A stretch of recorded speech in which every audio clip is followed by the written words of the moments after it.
They don't want recession, but they do need things to slow down for inflation to continue to go lower. Fed's got a lot of work yet to do. I mean, we think inflation is going to be running still at 4+. What I worry is on the other side, that the Fed works too fast and too much. I think that the big issue we have in the market is that the Fed is not about to pivot. We have right now about a 50-50 chance in terms of tipping over into a true recession. This is Bloomberg Surveillance with Tom Keene, Jonathan Ferro, and Lisa Abramowitz. Live from New York City for our audience worldwide. Good morning, good morning. This is Bloomberg Surveillance on TV and radio alongside Tom Keene and Lisa Abramowitz. I'm Jonathan Ferro. Futures positive again, up 0.1% on the S&P. TK, we have ripped off the June lows. We come off the June lows, and it's within an August gloom. John, I'm absolutely overwhelmed, from hedge funds to what we heard from Linda Dissel yesterday at Federated. The caution out there, the reticence to believe in this equity rally, to start strong this hour with Howard Ward is wonderful. And within that, John, look at the news flow this morning going to Governor Bailey's, 7 a.m. Looking ahead to that rate hike, potentially 50 basis points coming up in about an hour from now. Tom, for me, it's not a wall of worry. It's a wall of doubt. I'm with you. Every single percentage point rally, there is just note after note saying, nope, fade this, nope, fade this. Tom, we're 19% higher off the lows on the NASDAQ 100, up more than 13% off the lows on the S&P. I mean, I had my intern write the banner in August gloom. Let's do it again on radio. John says it better. It's an August doubt. I like that. A big wall of doubt, It's just a complete it's a doubt. We're very doubty. Fed officials have done, Lisa, exactly what we anticipated they would do, and it's driven yields higher at the front end. Curves inverted even more. Look at the inversion. The equity market, though, is not paying any attention to that, seemingly, Bramo, over the last couple of days. Well, here's the conundrum that I'm wondering about as you talk about the doubt. There is a doubt about the fundamentals that are driving that lower end rate picture lower, but there is belief that the Fed is going to ultimately come to the rescue of this market, that is still embedded in this market, that eventually there will be rate cuts. I was reading TD Securities last night. Likely the expectation that quantitative tightening will stop next year in addition to rate cuts. This still is the belief embedded in markets. When you say TD, we hear Priya Misra. Exactly. Priya Misra, Lisa, looking for negative 40 basis points Call on the 2's summer. 10s. Here we are. I mean, we're basically there, aren't we? And when we take a look, Jeff Gundlach was saying, rough road ahead. He tweeted out this accelerating decline and this accelerating inversion, that 210 spread. How much does that indicate recession? It has most of the time. Now people are saying, well, we're already beyond that. How much is the belief and the lack of doubt that you're seeing in the price action really reflecting the backdrop of easier financial conditions led by the Fed? Have you called it, Tom? Call of the summer? Yeah, I think Priya's call is a call of the summer. I went back, John. I looked, did some fancy mathematics. I'm not going to bore you with on. It's No Math Thursday. Let's be clear on that. But John, I looked at how fast we've inverted, and it's literally a Volcker equivalent. We've moved 170, 180 basis points down, down, down through zero into inversion, and it really harkens back to what we saw off near the crash of 87 into the Volcker 89. The deepest inversion since the early 2000s. We'll build on that story for you a little bit later this hour. Futures right now, your price action shaping up as follows. Positive 0.2% on the S&P and the NASDAQ 100, up 0.25%. The lift continues. Yields bounce back at the long end. 10-year yields higher by a couple of basis points to 270, 246. And crude, just about holding on to the 90s here, Lisa. 91.57 at 1%.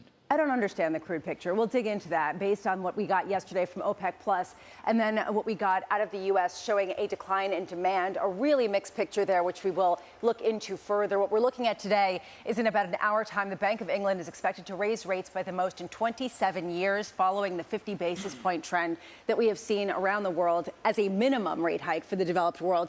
How much does this indicate the necessity of hiking rates into a weakening economy? I'm watching the pound. We have seen it completely weaken versus the dollar. How much further does that have to go? At what point do outsized rate hikes edify a currency versus weaken it further because it only undermines the economic trajectory even further? This is the conundrum facing the Fed. This is the conundrum even more facing the ECB. At 8:30 a.m., we get U.S. initial jobless claims. We have seen them start to tick up just very, very slowly from near record lows. At what point will this be the sign that people are looking for, that perhaps the Fed will take their foot off the brakes? At what point are people going to see this as strength if it stays at this flatline kind of level? strength giving support to this idea that the Fed needs to go a lot further. How much does that challenge not just the doubt in the market right now, but the opposite? The strength that we're seeing despite all of that doubt, John, that you were talking about. Today we get a slew of earnings: Lyft, Expedia, TripAdvisor, AMC Entertainment, Live Nation. All of these are interesting to watch for consumer discretionary spending. We've seen a really mixed picture, and we will continue to. How much do we sense, yes, companies adapting and adjusting, but forecasting an ongoing weakening in the backdrop of consumers? Resilience, the takeaway of the last couple of weeks. Lisa, thank you. Joining us now is Howard Ward, CIO of Growth Equities at Gabelli Funds. Howard, I've got to ask you straight up, how durable do you think this rip-roaring rally is? Well, we don't know, Jonathan, and that's the whole point. Investors don't know exactly how this script is going to play out. But if you don't believe in market timing, and history has shown that market timing is a loser's game, and I would challenge you to give me a list of the greatest investors of all time that have been market timers, because it would be a pretty short one. We don't know. What we do know is that a lot of stock prices are down 20, 30, 40, 50%, and therein is opportunity. And we're going through a period where the economy appears to be weakening further. We may or may not be in a recession, but recessions tend to be short-term phases in the history of time, and they've always been opportunities for investors to redeploy cash or to upgrade their portfolio by way of stock selection. I don't think this is at any different time, and so I think the current, concerns about interest rates, we have to go back. Interest rates are still historically low. In the 1990s, which was one of the best decades for stock prices, the 10-year Treasury averaged more than 5% and was at higher than 6% towards the end of that period. And the earnings yield on stocks was well below the Treasury yield, sort of like a 3% earnings yield versus a 5 to 6% Treasury yield. The situation is completely inverted today. The earnings yield on stocks is 5 or 6%, and the bond yields are 3%. So there's some margin there for interest rates to go up and for earnings to go down. And stocks are still going to look, I think, historically attractive in terms of their pricing. Howard, so I think it's time for investors to realize that we don't really know what's going to happen. We know market timing doesn't work. Stock prices are down. Take advantage of it. Howard, it's a Howard Ward August, and by that I mean all I'm hearing is the word quality. Everybody's discovered the word you've lived by for decades and decades with Mario, which is quality. Define for our audience on radio and TV this strange word, quality. Well, Tom, that's a good question. In the world of investing, I think most people view the term quality to refer to a company's balance sheet and its ability to generate free cash, its ability to withstand a recession, difficult times, and that remains very much true today. And in fact, if you went back and looked at studies on stock market components, you'd see that the balance sheet strength is absolutely a trait of outperforming equities during very difficult recessions or bear markets. And so, sure, when we are possibly in a recession and we're in a bear market, quality is important in terms of giving you some protection to the downside, although certainly you're not going to escape unscathed. I wonder how you feel about European banks right now, Howard. Just getting some news crossing the Bloomberg. This delivered from our team. They're reporting Credit Suisse and their executives are discussing reducing thousands of roles globally as the struggling European lender seeks to slash its overall cost base by an additional $1 billion. TK, there's no macro signal here. There's a Credit Suisse signal here. And let's be clear about that. Yeah, I agree with that totally. And it's something we're going to see. And we're going right into the season, which is perfect, John. End of the summer, shape it up for Labor Day and on into the autumn in Europe. And it's going to be a right size off 51,000 jobs.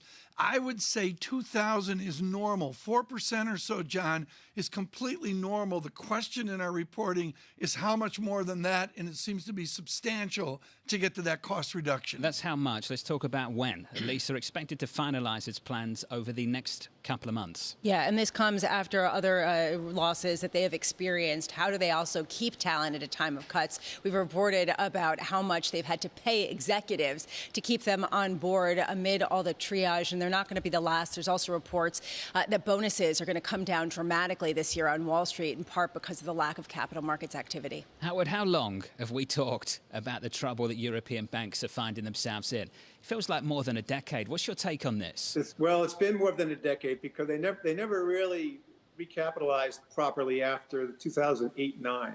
And so, one of my funds that I run is the Gabelli Global Growth Fund. We don't own any European banks. Of course, we don't own any domestic banks either. It's not the growthiest place. But in Credit Suisse in particular, what a disaster that stock has been. It's just been one calamity after another. And they've tried to bring in new executives, and nothing seems to work. So I don't know what the answer is there. Hopefully they can get their act together at some point. Come on, board, do your job. It's difficult. Howard, thank you. As always, Howard Ward there of Gabelli Funds. That stock intraday up a little more than 2%. Tom, year to date and over the last several years, it's been a struggle for that name. Yeah, it has as well. I'm doing a compare and contrast to UBS with 71,000 jobs versus the 51,000 at Credit Suisse, and that surprises me. I look at UBS as maybe better run, and so where's that proportional number to Credit Suisse? And my tilt, John, is yes, that's right. It's to a lower number, reduced from 51,000. Hey, Thomas, the same old question. What do they want to be when they grow up? How many times have we asked that of Credit Suisse? Of other European names too, of Deutsche Bank, etc. Take your pick. I used to read their securities research a million years ago. Good morning, Mark Flaherty, who was absolutely fabulous on the oil business. And I'd literally look at their font and go, do they understand their font and their securities research is unreadable? I mean, it's little stuff like that, and it's big stuff like some of the huge errors we've seen recently. I think there's some bigger stuff than that, Tom. I think there would be bigger stuff than that. I don't even think that's the small print. DLJ, you could read the research. Credit Suisse, you couldn't. I think that's just one of your complaints. They don't use Helvetica. Lisa, I just wonder what David Harrow's thinking right now. You don't use Helvetica. Yeah, exactly. When do they get out? Monotype When does he just throw up his hands and say, forget about it? The patient capital that's been behind that name. John, the Bank of England uses monotype Bembo. Tom, is this your rant of the morning? This is my font. Yesterday we did Bob Seger. Today we're doing fonts. There was a great documentary on that. If anyone would like an advisor to your board, Tom's available. Futures on the S&P up 0.2 from New York. This is Bloomberg. Keeping you up to date with news from around the world with the first word, I'm Ritika Gupta. China has begun military drills around Taiwan in response to House Speaker Nancy Pelosi's visit there. One of the exercises involved missiles being fired into the sea. Taiwan is downplaying the effects of the drills on shipping and airplane routes. The Bank of England today is expected to raise interest rates by the most in 27 years. Investors are expecting the first half-point rate hike since 1995, despite risks of a recession. The BOE also will give details of how it plans to reverse some of the $1 trillion in stimulus it pumped into the economy over more than a decade.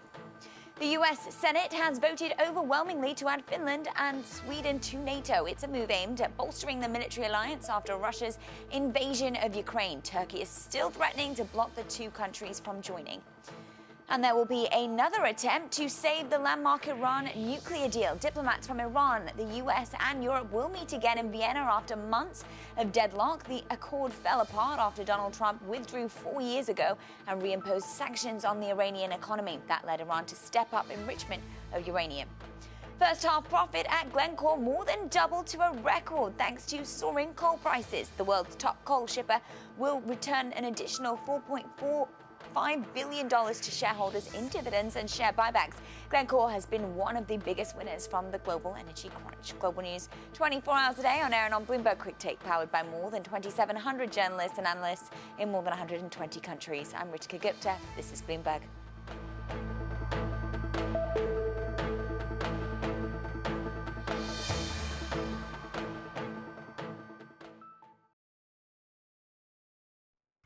Season is here. Everything I've read has just got the R word. Resilience, not recession. Earnings are expected to be so weak that I think that presents a very intriguing opportunity. Bloomberg breaks the numbers first. We get a deluge of earnings globally this week from Alphabet and Microsoft. With exclusive expert analysis. These earnings have proved to be really inconsistent, not actually showing a real picture that goes one way or another. Bloomberg Television and Radio. The fastest numbers and analysis you trust.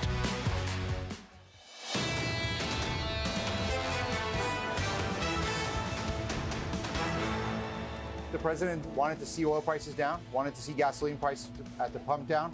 That's what we're seeing. And I think what's very remarkable here is that we're seeing that happen while one of the largest oil producers in the world is in the middle of a war in Europe and is under sanctions.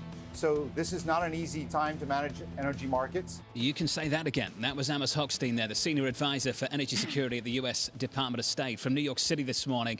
Good morning. Here's the price action, adding to yesterday's really solid gains in the equity market. On the S&P up by around about 0.25% on the S&P. On the NASDAQ 100 up 0.4%. Really strong rally that Max Kettner of HSBC calls wishful thinking. Wow, what a this note. morning. He What does a know, note. and I appreciate this. At the end of the note, he says, where could we be wrong? I have a lot of time for that. And he goes on to say, Tom, if inflation does indeed surprise to the downside or growth stabilizes much more quickly than we thought, then the recent rally in growth over value could continue. Well, that's where you, at the bottom of a research note, you put in your risk factors, and that's well said by Max Kettner. But, John, it's a piercing note from HSBC, and he doesn't mince words. He says you need to be in U.S. dollar cash. Rarely do you see that from a house. For this buy and I think rally to continue, we Yeah. need to see further repricing of rate hike expectations and another sharp drop in real yields. But market pricing of risk assets, he goes on to say, Tom, is now very much out of line with our cyclical growth indicators. Tom, I've got a long list of banks now, just pushing back against It's what we've amazing. seen It's over the amazing. last month. And Bloomberg News features Bernstein and someone else this morning is well on this. Let's get to Washington right now. The heat of the summer is extraordinary, and it is wrapped around the always beautiful and dry heat of Arizona, and that would be Senator Sinema. Jack Fitzpatrick joins now with Bloomberg Government to keep score. Jack, it's really moved away from the news on this Thursday morning, but nevertheless, here we are looking at tax analysis. I go to Richard Rubin in the Wall Street Journal, his wonderful, legendary tax work of the worry of corporate taxes filtering down to mere mortal people. Is that the attention of the senator from Arizona who was so important in this debate? That has gotten some attention, and the argument, especially from Republicans, that Yes. this would raise costs to consumers and not just from companies, that is becoming a more significant talking point. I don't know that I can necessarily confirm that is the primary focus of Senator Sinema. For one thing she had never signed off on in this package is the carried interest measure. If that had to come out, it wouldn't necessarily break down the whole thing. It's not a massive amount of revenue. But she has raised some concerns about exactly who the minimum, the 15% corporate minimum tax rate would apply to, and if there are some changes that might be able to be made on deducting investments for the depreciation of assets. I don't know necessarily that the Joint Committee on Taxation score on this potentially raising costs for everybody else is the primary focus for her, but I do know, one, it's something Republicans are playing up and that you'll hear about on the campaign trail, and it's making a lot of noise. Yeah. Two, Sinema really is the person to watch who's been hesitant about increasing taxes overall on corporations. She's got concerns. It doesn't mean she's going to tank the bill, but she has become the big X factor. Well, you know, just in the movie of the morning, Greg Valliere published this moments ago and says it's too good to be true. What's the calendar here, Jack? I mean, we're distracted with Bank of England, Jobs Day tomorrow, and the rest of it. Should we be focused on this legislation into the weekend, into the Sunday talk shows? Yeah, we don't know when they're going to move ahead with the process to get this bill across the floor in the Senate, but it's a matter of days. That's the goal. Okay. If they hit a big hurdle with Sinema, it could get bumped back, but they want to do this before they leave. They were supposed to leave for their August recess at the end of this week. Now the conversation is, does it happen over the weekend? Does it happen early next week? But if they can get this through, the Senate's going to try to do it in a matter of days, and then the House plans to come back next week to actually clear it and send it to the president if possible. So over the course of the next week or so, that's what we're hearing for this bill. Jack, in the meantime, there is a bipartisan effort on Capitol Hill to pass a bill naming Taiwan a major non-NATO ally, which has been the policy for decades in the United States, but not formalized in this manner. And it's put President Biden in this awkward position where he's pushing back and getting some heat for it. Why is it in his interest to push back at a time of heightening concerns about China and bipartisan agreement that the U.S. needs to take a pretty straight line on this?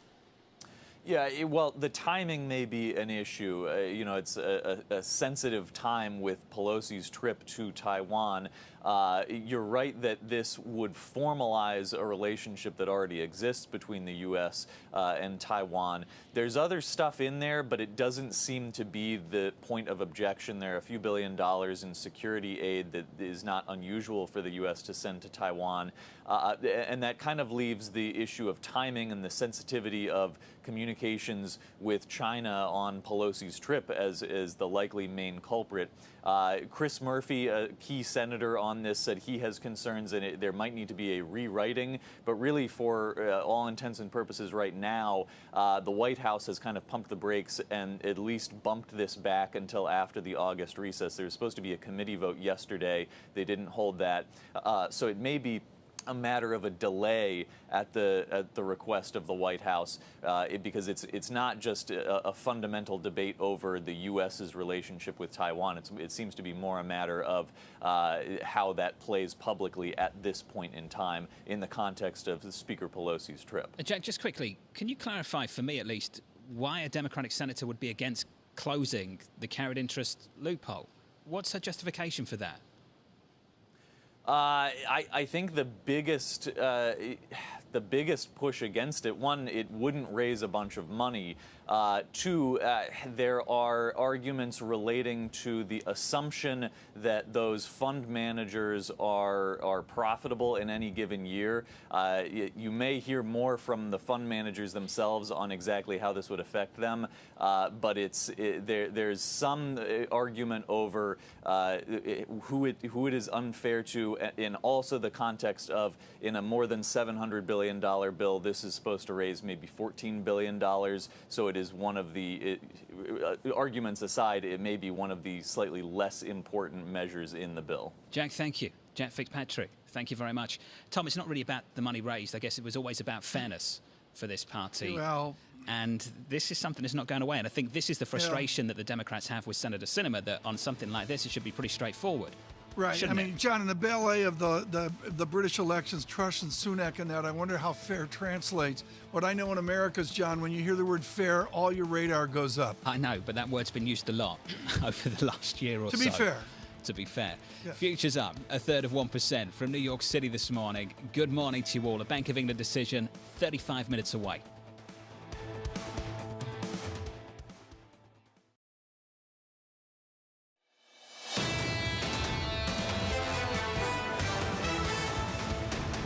Equity futures up 1/3%, climbing a wall of doubt. We've talked about that this morning already. Again, on the Nasdaq up 0.5%. The data yesterday, the ISM robust.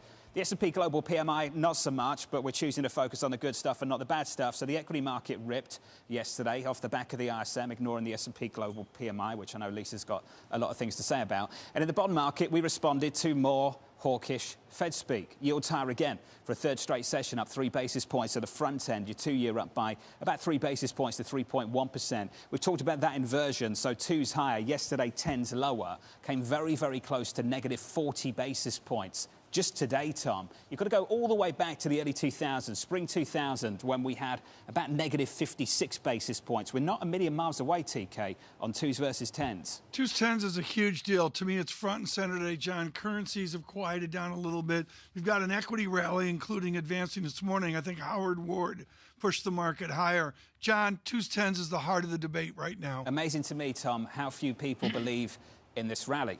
With the exception of maybe... It's an August of doubt. Maybe Credit Suisse and JP Morgan. Others do not see this playing out very well at all. HSBC, as we discussed moments ago, calling all of this wishful thinking.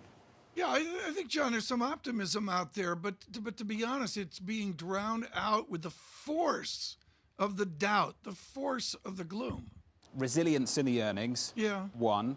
I'd say the ISM yesterday, strong, robust. 2, actually picked up. So many nuances here we're trying to work through, Tom. We've got this inventory story, the switch from goods back over to services. I think that's distorting the data in a way that is confusing for many people as well, Tom. And these are difficult moments to work out where we're going here. And the shock of double-digit inflation, which takes us over to the central bank ballet. Right now, that ballet is on Bank of England. John will be leading our coverage with that here in 29 minutes. Jennifer McCune, right now, former Bank of England economist, head of the Global Economic Service at Capital Economics, will help us here and particularly help me. I want to start with what won't happen, Jennifer. The silence of Governor Bailey. What does he want to avoid talking about this morning? Well, I'm not sure he'll want to avoid talking about anything specific. Of course, the Bank of England has come under some criticism for not acting faster, for not acting sooner. He'll want to stress that a lot of the rise in inflation has been about the supply side. That there was relatively little that the bank could have done about that, and to avoid further criticism on that front. But I think the key for the bank will be in what it's signalling going forward, what the vote shows us, what the forecasts show us about just how fast the pace of tightening will be in future. Does he make the decision, or is there a different structure there than the U.S. Central Bank? I mean, Catherine Mann, as a visitor from America, I believe is very hawkish, and there's others very dovish. Do they matter in the debate, or is this all about Governor Bailey? Yeah, no, absolutely they matter. There's a vote. And while Governor Bailey will put forward a proposal for what the change should be today, it will be down to the committee at the end of the day. So that those votes will certainly be playing a role, and we think there's likely to be a pretty big shift at this meeting in favour of a 50 basis point hike. The most important thing to recognise, Tom, when it comes to the Bank of England, say the Federal Reserve, is just the disproportionate importance of bank rate at the Bank of England, Tom, compared to funds rate over at the Federal Reserve, because capital markets in the US are so important compared to, say, the UK. I remember when Governor Carney took over, Jennifer, and you'll remember this too, he talked about the importance of bank rate for consumer loans, for corporate loans, and that's very, very different here in America. So can you help me understand, when it comes to the Bank of England, how they push through bank rate just a little bit more, say, compared to, say, capital markets? Yeah, well, everything's essentially priced off bank rate. It plays a really important role in the UK economy. Mortgages, in particular, are more often at variable rates than they are in the US, and that means that the pass-through from bank rate to those variable rate mortgages in particular, and hence onto households, is pretty significant. So it's very much a live issue, what's going to happen to the policy rate, and people watch it, even in tabloids in the UK, the bank rate is well known, and people generally, I think, know what that rate is, and will be very interested to see whether there is a 50 basis point hike for the first time since the Bank of England's independence. Given the importance of that rate, why is the Bank of England thinking about outright selling gilt? And they could announce that plan as soon as today. Yeah, they could do. I think that's much less important than what's going to happen to bank rate. We already knew that the Bank of England's balance sheet was going to be reducing in size over time, because it's allowing assets to mature. There are significant assets maturing, and it's not rolling that over in full. The question now is whether it's going to start actively selling gilts. We might get some indication of that today, but I think there's an assumption that it will do later this year and going into next year. So if it's just backing up that assumption that's already in the market, then I wouldn't expect a major reaction to that. Jennifer, taking a step back, the Bank of England is uniquely positioned in a moment of pain where central banks are having to raise rates at the fastest pace in decades in the face of economic weakness. Bank of England faces this perhaps more than the Federal Reserve and really is at the epicenter. How do they message this? How do they message what they are going for at a time when the economy is already weakening so substantially that you're seeing it translate into real-time data? Yeah, I mean, that's absolutely right. It's an extremely difficult position for a central bank to be in, and I think it will have to convey that dilemma between the fact that inflation has been rising very quickly. It's very, very high, even compared to other advanced economies where inflation's also high. wage growth is rising. We've got pretty strong wage growth in the UK too now. Real concerns about second round effects, and that could lead to significant persistence in inflation, but at the same time, as you say, real weakness in the real economy, real signs that very high energy prices and the effects of that on real incomes are starting to weigh on spending, and that's really dragging on the economy, and a really big risk that we fall into recession. Actually, we are predicting a technical recession in the UK economy later this year, but at the same time, we think that the Bank of England will continue raising rates to a peak of 3%. So it's likely to come under some criticism for that, but there's little else that it can do with these inflationary pressures. Jennifer, from your seat when you were at the Bank of England as an economist, can you give us a sense of how important it is to the members on that central bank when they take a look at the pound and how much it has deteriorated versus both the euro as well as the dollar? This is an inflationary force. How do they deal with this? How do they factor this into what they're looking for in their rate decisions? Yeah, well, it is a factor, and it feeds through mechanically into the Bank of England's inflation forecast. So the inflationary consequences of sterling's movements will be playing a role. But the Bank of England has been very clear always, and even in the recent past, that it doesn't target the exchange rate. It's not an explicit factor, but what will be playing a role is its influence on the inflation outlook and any additional upward pressure that it might be putting on inflation. I think really the labour market is the absolute key, though, and what's happening to wage growth and what businesses, including within the Bank of England's own survey of decision makers, think that they're going to do with wage growth in the future. And at the moment, the worrying evidence is that they intend to raise wage growth further. Jennifer, great to catch up, especially with someone with experience of the Bank of England and inside those walls. Jennifer Micchione there of Capital Economics. TK, I mentioned that difference between the Bank of England and Fed funds. If you have a variable rate mortgage and that rate goes up, the next month you'll see it.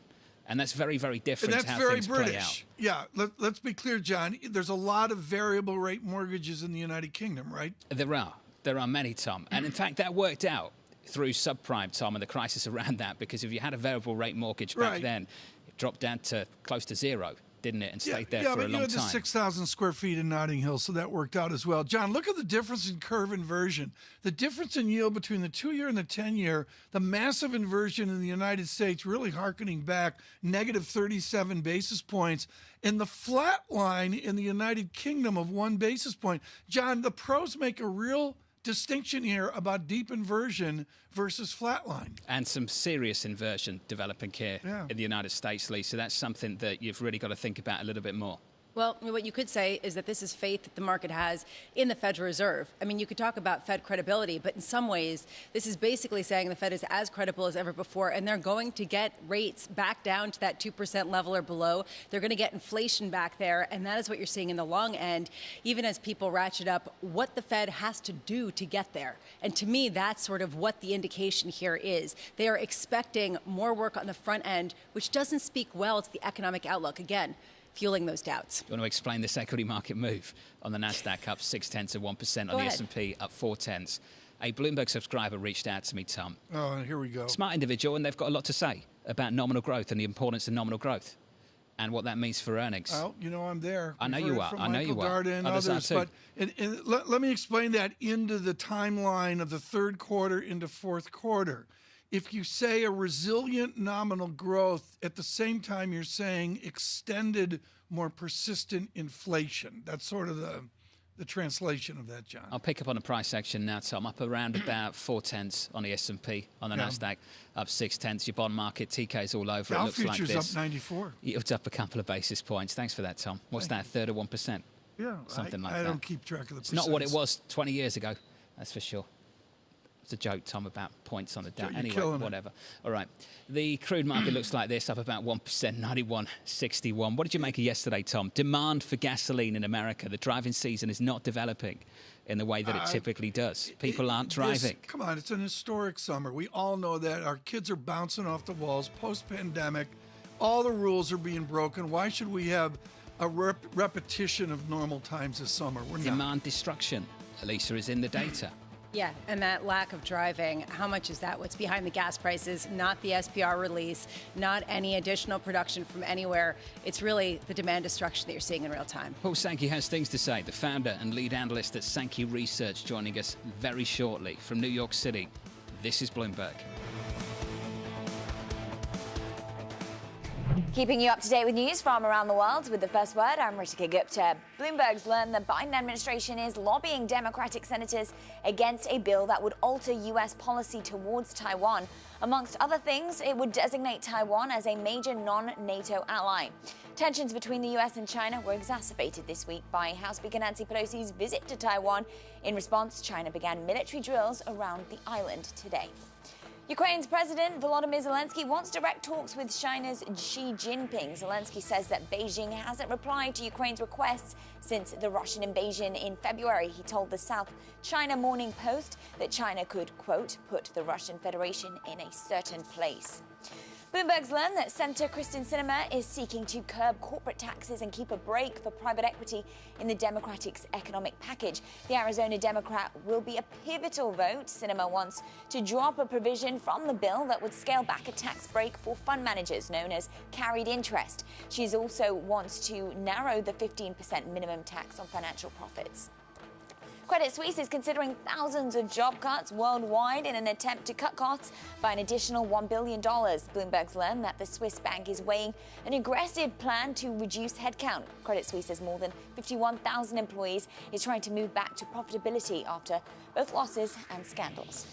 SoftBank reportedly has raised as much as $22 billion by selling Alibaba derivatives. That's according to the Financial Times. The newspaper says SoftBank sold prepaid forward contracts on Alibaba that allows the Japanese company to raise cash immediately whilst keeping open the possibility of holding on to the shares. Global news 24 hours a day on air and on Bloomberg Quick Take, powered by more than 2,700 journalists and analysts in more than 120 countries. I'm Ritika Gupta.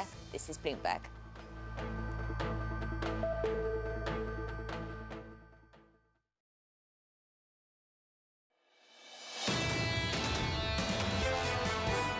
It's hard to overstate how disappointing this OPEC Plus decision is for the Biden administration. Frankly, it's the geopolitical equivalent of a slap in the face. The Biden administration made a huge miscalculation. That was Isaac Boltanski, the BTIG Director of Policy Research from New York City this morning. Good morning. Alice Hochstein of the White House pushed back against that summary, that characterization of that decision yesterday. Said it was more than just about oil in Saudi Arabia. Futures right now up 1/3% on the S&P, and the Nasdaq up 0.5%. Yields just a little bit higher too, up 3 basis points to 273. Got a Bank of England decision in 12 minutes time. Then on to data out of the United States a little bit later this morning, 8:30 Eastern, jobless claims. Tom, how much crude is actually out there for OPEC Plus to be pumping? That's the big question. It's a mystery right now that you're seeing not only in OPEC Plus, but really worldwide. It is a different world after what we've seen. And the bets made by strategists, some saying 120, even 150, maybe a few higher, and others really saying, wait a minute, demand is disappearing. Think $90 a Brent barrel, even down to a whispered 80. Paul Sankey has seen all of this before.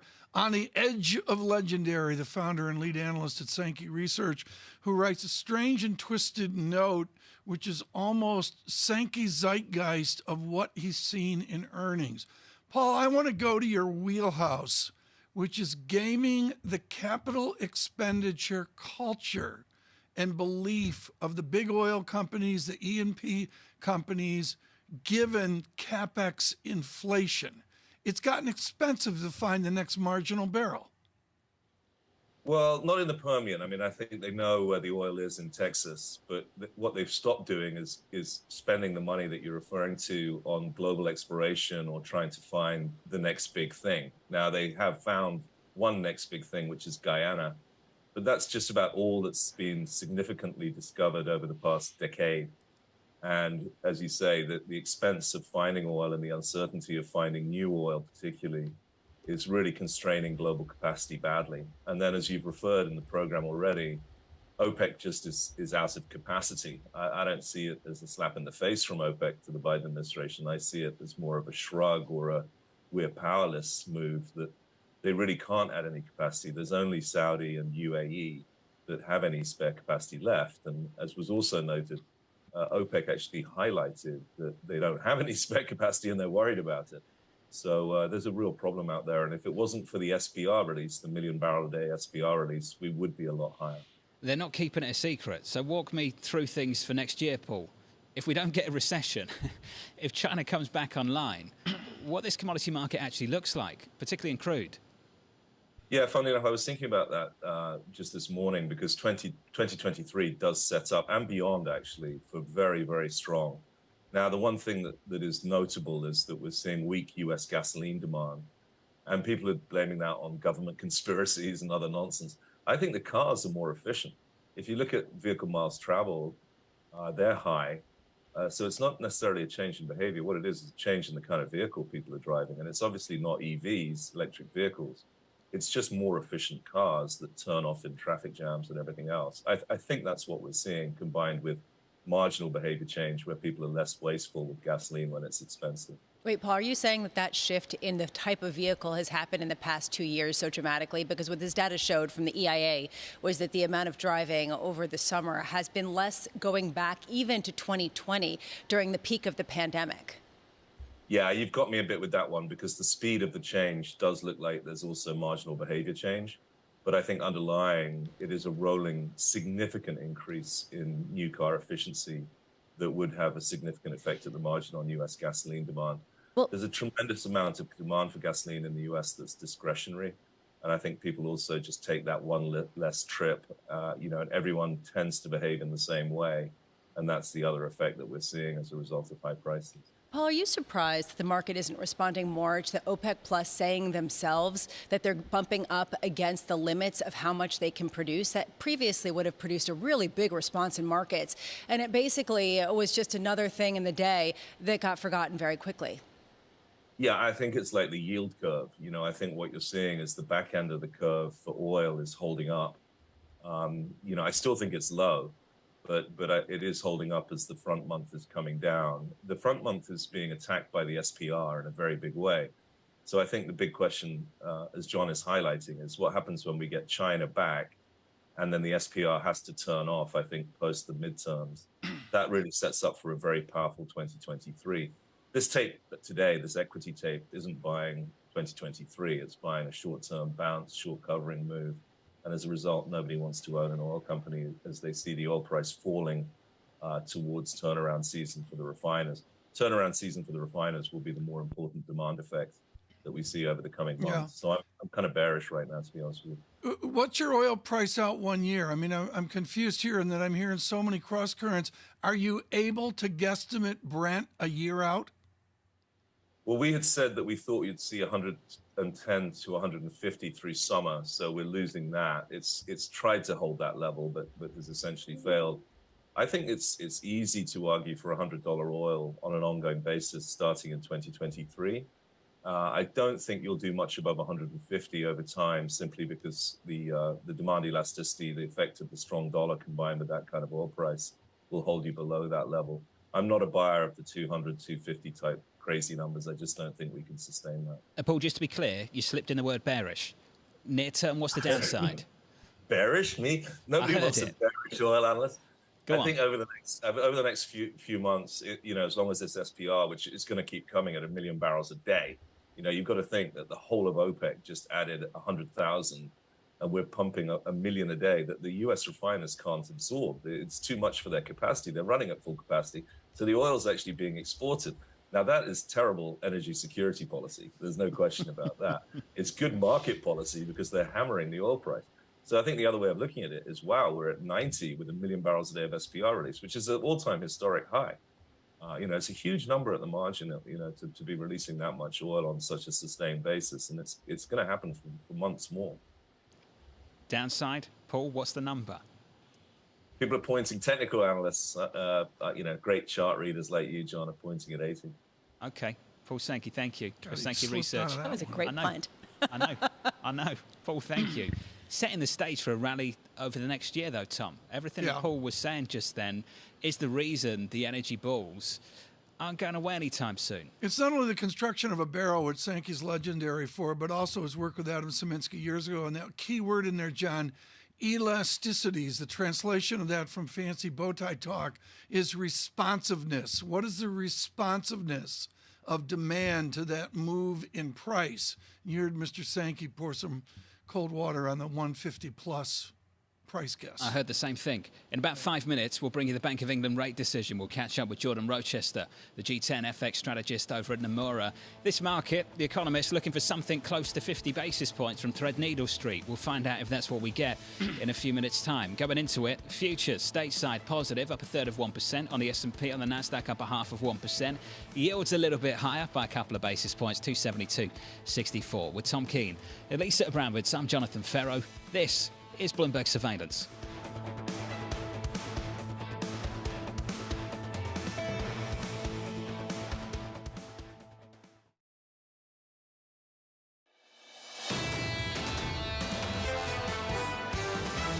They don't want recession, but they do need things to slow down for inflation to continue to go lower. Fed's got a lot of work yet to do. I mean, we think inflation is going to be running still at 4+. What I worry is on the other side, that the Fed works too fast and too much. I think that the big issue we have in the market is that the Fed is not about to pivot. We have right now about a 50-50 chance in terms of tipping over into a true recession. This is Bloomberg Surveillance with Tom Keene, Jonathan Ferro, and Lisa Abramowitz.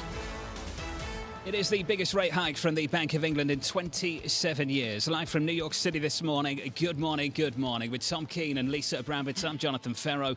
This is Bloomberg Surveillance. Futures positive by 0.25% on the S&P. TK, it's 50 from the BOE. 50, and it's a different 50 than the American economy. I really have trouble, John, with the equivalencies of the Fed to the Bank of England.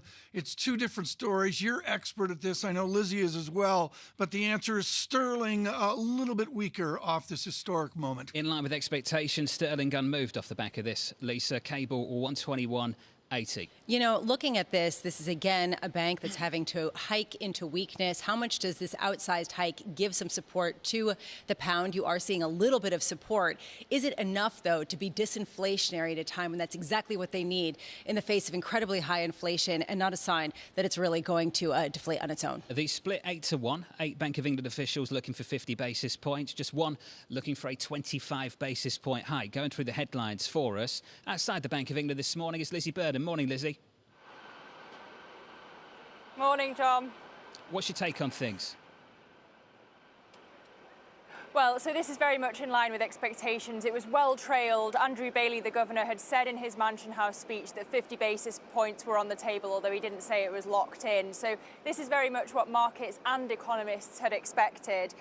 Obviously, there's lots of international pressure. The Fed and the ECB had gone for jumbo hikes, but it'll hurt consumers. It'll hurt people with mortgages. Rightmove says that the average home for first-time buyers mortgage payment will rise 5.5% to just over £1,000 a month. So it's going to be much harder for first-time buyers to get on the market at a time when that's really a political priority. You've also seen out of the BOE, the recession forecast is changed. The growth forecasts have changed. So they're now saying that a recession will begin in the fourth quarter and last all the way through next year. Frankly, John, it's a bit meaningless when we're about to get a new Prime Minister in the UK. They're obviously going to do more fiscally. Liz Truss wants to unleash a whole load of tax cuts to the tune of about £30 billion. Yes, that might be inflationary, but surely it will help to cushion the blow in recession terms. The bank's also boosted its forecast for the peak of inflation. So remember, it had seen double-digit inflation in the fall. It's not just that now, it's 13.3% in October, and that reflects the higher energy prices that we're going to see in the fall, but that could be even worse next year. We're going to get the press conference at 12:30. I think that you can definitely expect Andrew Bailey to get a load of questions about the political pressure he's been under recently. The front-runner to be the next Prime Minister, Liz Truss, has been particularly scathing on the bank's record, curbing inflation, actually saying that she wants to change the BOE's mandate. But I think Andrew Bailey is probably just going to bat those questions off to the Treasury because it's for them to set the mandate. 13% inflation in Q4, just brutal. Lizzie, great work. Lizzie Burden this morning outside the Bank of England. We'll hear from Governor Bailey in about 25 minutes' time. Tom, 13% inflation. recession in Q4, the Bank of England hiking 50 basis points. It's pretty toxic stuff. As Lizzie said, though, the fiscal picture not clear just yet. For our American audience, the heritage of that statistic, John, 13.2%, I can't say enough about that. John, when we go to the United Kingdom, most of us go to what? 3 zones of, we get to Harrods is our farthest west we go. Once every 5 years we go to Bath to have a bath. Other than that, John, there's a whole nother United Kingdom out there that will truly be flat on its back with 13.2% inflation. And I'm sorry, this harkens back to the depression and the deflation, the harmful deflation of the 30s. It's different over there. They're getting squeezed, and they're getting squeezed even harder. Looking at the reaction in gilt yields lower at the long end by about 3 basis points, a bit higher at the front end by 3 basis points. Sterling fades a little bit. Cable negative by almost 1/10 of 1% now, 121.42. For those of you just tuning in, I'll give you a snapshot of the broader market to get things started stateside. Futures are positive by 1/4% on the S&P 500. On the NASDAQ 100 up by 0.4 of 1%. So we're lifting this equity market once again. Yields higher by a couple of basis points. Call it 2 basis points higher on Treasuries. 272.46 and some curve inversion that we haven't seen for a long, long time. Very close to negative 40 basis points. So 50 basis points is the hike from the Bank of England. Standing by, Jordan Rochester, G10 FX strategist over at Nomura. Jordan, your reaction to this decision by the BOE? Well, John, it's the simple case that this wasn't a big surprise from the Bank of England. We were expecting around 50 basis points. That's what we got today. Conversations with clients as well. 50 basis points from the Bank of England is probably the last 50 basis points from them. It's the first and the last since they became independent, probably. As for us, the view is that the situation in the energy market will decimate the incomes of UK workers. The consumer confidence is going to continue to fall. Consumption is going to continue to slow. And the Bank of England is going to potentially revise down their inflation forecast. So the last rate hike of this cycle is probably going to be November, is the view from us. And that means it's very unclear to me why today the Bank of England doing 50 is a reason to buy the pound. Now, if they did 75, you would have seen sterling head higher. But, John, the problem for markets is we're just not used to trading 1970s style stagflation. Yeah. Tom was mentioning there the 13% inflation really decimating people's ability to spend. The Bank of England will reflect on this. They've already put in their forecast. Today we saw they think the price cap goes up to 3,500 in October. That's about right. It's going up again in January to £3,800 per year for the average household. This is a massive amount of money coming out of the system just spent on energy. Jordan, I think very much different than the Fed, where we have all the different Fed presidents, including Kansas City, where we'll visit at Jackson Hole. We perceive the Bank of England as the city and maybe London as well. What does 13% inflation do to the Bank of England's relationship with to go to the Premier League this weekend, to Liverpool, to Leicester, to Newcastle? What is the BOE relationship with the inflation the North will face? Well, indeed, you mentioned, Tom, we haven't ventured past Harrods. So one day me and John will have to take to our hometown, north of Birmingham and Sutton Coldfield. It will be felt a lot in the north. We're seeing lots of strikes being held around the UK. I was listening to one of the NHS union representatives just earlier this week, and the pay rises they're being offered after inflation adjusted, roughly 10% real pay cuts. It's essentially like asking workers to do a whole month of the year working for free or losing all of their statutory holidays. So the impact will be we're going to have more labour market strikes. This will potentially see wages go up. So it puts the Bank of England in a really strange place that they're raising rates. The consumer is being squeezed. That does lower their inflation forecast perhaps ahead. But if we do get a wage price spiral, this is very 1970s-like. So they're going to be keeping an eye on that. And the way the Bank of England looks at it in the north, they use the Bank of England agent summary. We've only just got it now, so I'll need to look through those details. It came out at the same time as this meeting. But they do get a holistic picture of the rest of the country through the agents, and they will be seeing this story that I've just laid out playing out around the country. Jordan, I want to dig a little deeper into your idea that November will be the last rate hike. It will be the end to the rate hiking cycle of the Bank of England, raising questions about the front loading of monetary policy and monetary tightening. That has been a big discussion. We have the Bank of England warning of a long recession. At what point does that pause in rate hikes lead to rate cuts, in your view? It could happen quite quickly. The Bank of England was one of the first major central banks to raise rates. They started in December last year, whilst everyone was still talking about transitory and Omicron. So when the Bank of England kicked things off in December last year, it gives them the sort of the ability to end their rate hiking cycle earlier than most.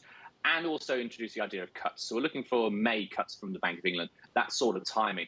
And why? So inflation will still be higher than 2%. I actually think the risk reward is inflation doesn't fall down to 2% as quickly as the market's pricing, but the central banks will react to the situation in credit markets. If you look at the crossover spreads, if you look at the ECB systemic risk, whatever you want to look at, the credit stress in the market is roughly around the same levels as the worst moments in the coronavirus panic of March 2020. I suspect the energy prices, 10 times higher than they were on average in Germany, will knock out the business models of many manufacturers. We're going to see credit stress lead to higher defaults, lead to unemployment rising. And that's why in Q4 and Q1, the story will change for central banks. Even though we'll have high inflation, there could be a dovish moment. Jordan, South Sterling, still the trade for you? Indeed. I think we've had a big move higher up to the 122 level. Not very fun for me holding a short for about that period, but the trend is lower in sterling. It has the same problems as Europe when it comes to this energy crisis. Its central bank has just done 50 basis points. Look back to the ECB meeting. They did 50 basis points. What did the euro do? Nothing. So just because central banks are doing these big rate hikes, it's not enough to defend their currency against what's a big terms of trade shock. The pound should essentially be trading towards 115 down to 110, just based on terms of trade alone. The price of the UK's exports have fallen, whilst the price of the UK's imports have skyrocketed. The UK needs a weaker currency to help its exchange rate. Ugly. Jordan, just quickly, can you imagine if the Fed forecast a recession like this one that starts in 4Q and runs through the whole of next year? Good point. Could you see them ever doing exactly that, Jordan? What we're forecasting. Could you it's imagine? What we're forecasting at Nomura, so I can see it happening, but they'll be a bit slower than us to get there.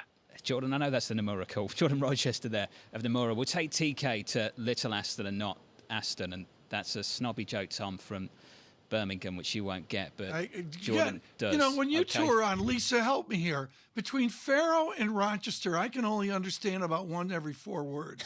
Really? Yeah, I mean, it's just lost in translation. Duolingo for British. It's like watching Peaky Blinders. I'm like, you know, give me another drink. Come on, guys. I can't understand him. It's I understand it all. I don't think it's brutal. I know, he's just rude sometimes. That's all. Can you imagine if the Fed forecast this, Lisa? They would never starting in 4Q that goes for the whole of next year. The issue is not the plausibility of that happening. The issue is them saying it out loud. The Fed would never say that out loud. And that, I think, is the distinction. 50 basis point hike by the Bank of England. Sterling weaker by 1/3 of 1%. Yields lower at the long end by 7 basis points on a 10-year. So 2s, 10s inverts for the first time since 2019 in the UK on the gilt curve. From New York, still more to come. Lee Ferridge in the next hour from State Street Global. This is Bloomberg. Keeping you up to date with news from around the world with the first word, I'm Ritika Gupta. China has begun military drills around Taiwan in response to House Speaker Nancy Pelosi's visit there. One of the exercises involved missiles being fired into the sea. Taiwan is downplaying the effects of the drills on shipping and airplane routes. There will be another attempt to save the landmark Iran nuclear deal. Diplomats from Iran, the US and Europe will meet again in Vienna after months of deadlock. The accord fell apart after Donald Trump withdrew 4 years ago and reimposed sanctions on the Iranian economy. That led Iran to step up enrichment of uranium. The US Senate has voted overwhelmingly to add Finland and Sweden to NATO. It's a move aimed at bolstering the military alliance after Russia's invasion of Ukraine. Turkey is still threatening to block the two countries from joining. Credit Suisse is considering thousands of job cuts worldwide in an attempt to cut costs by an additional $1 billion. Bloomberg's learned that the Swiss bank is weighing an aggressive plan to reduce headcount. Credit Suisse has more than 51,000 employees. It's trying to move back to profitability after losses and scandals. And shares of Alibaba are rising in pre-market trading. The Chinese e-commerce giant posted second quarter net income and revenue that were better than expected. Alibaba's cloud and media sales missed estimates, whilst sales at the China commerce segment shrank for the first time. The company says it saw signs of recovery in June. Global news 24 hours a day on air and on Bloomberg Quick Take, powered by more than 2,700 journalists and analysts in more than 120 countries. I'm Ritika Gupta. This is Bloomberg.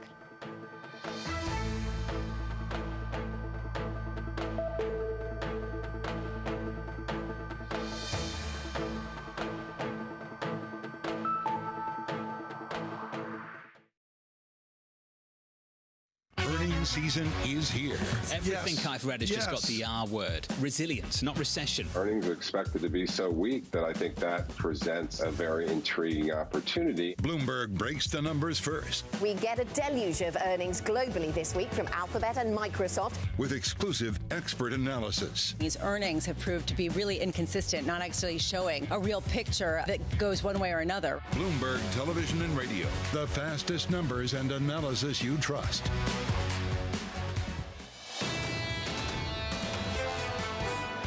We only have about a 5 to 10% risk max that the Chinese and the U.S. will come to blows militarily. And if it happened, it would probably be inadvertent. We don't think Beijing or Washington want to have a military conflict here, any kind of an incident. Robert McNally there on the situation over in China and beyond. From New York City this morning, good morning. Tom Keene, Lisa Abramis and Jonathan Ferro. Futures positive 0.2 on the S&P. The rally continues on the Nasdaq, up around about a quarter, call it a third of 1% higher. Yields a little bit higher on a US 10-year, a Treasury, by a basis point to 271.18. They are lower on a British 10-year. A gilt 10-year yield, lower, much lower.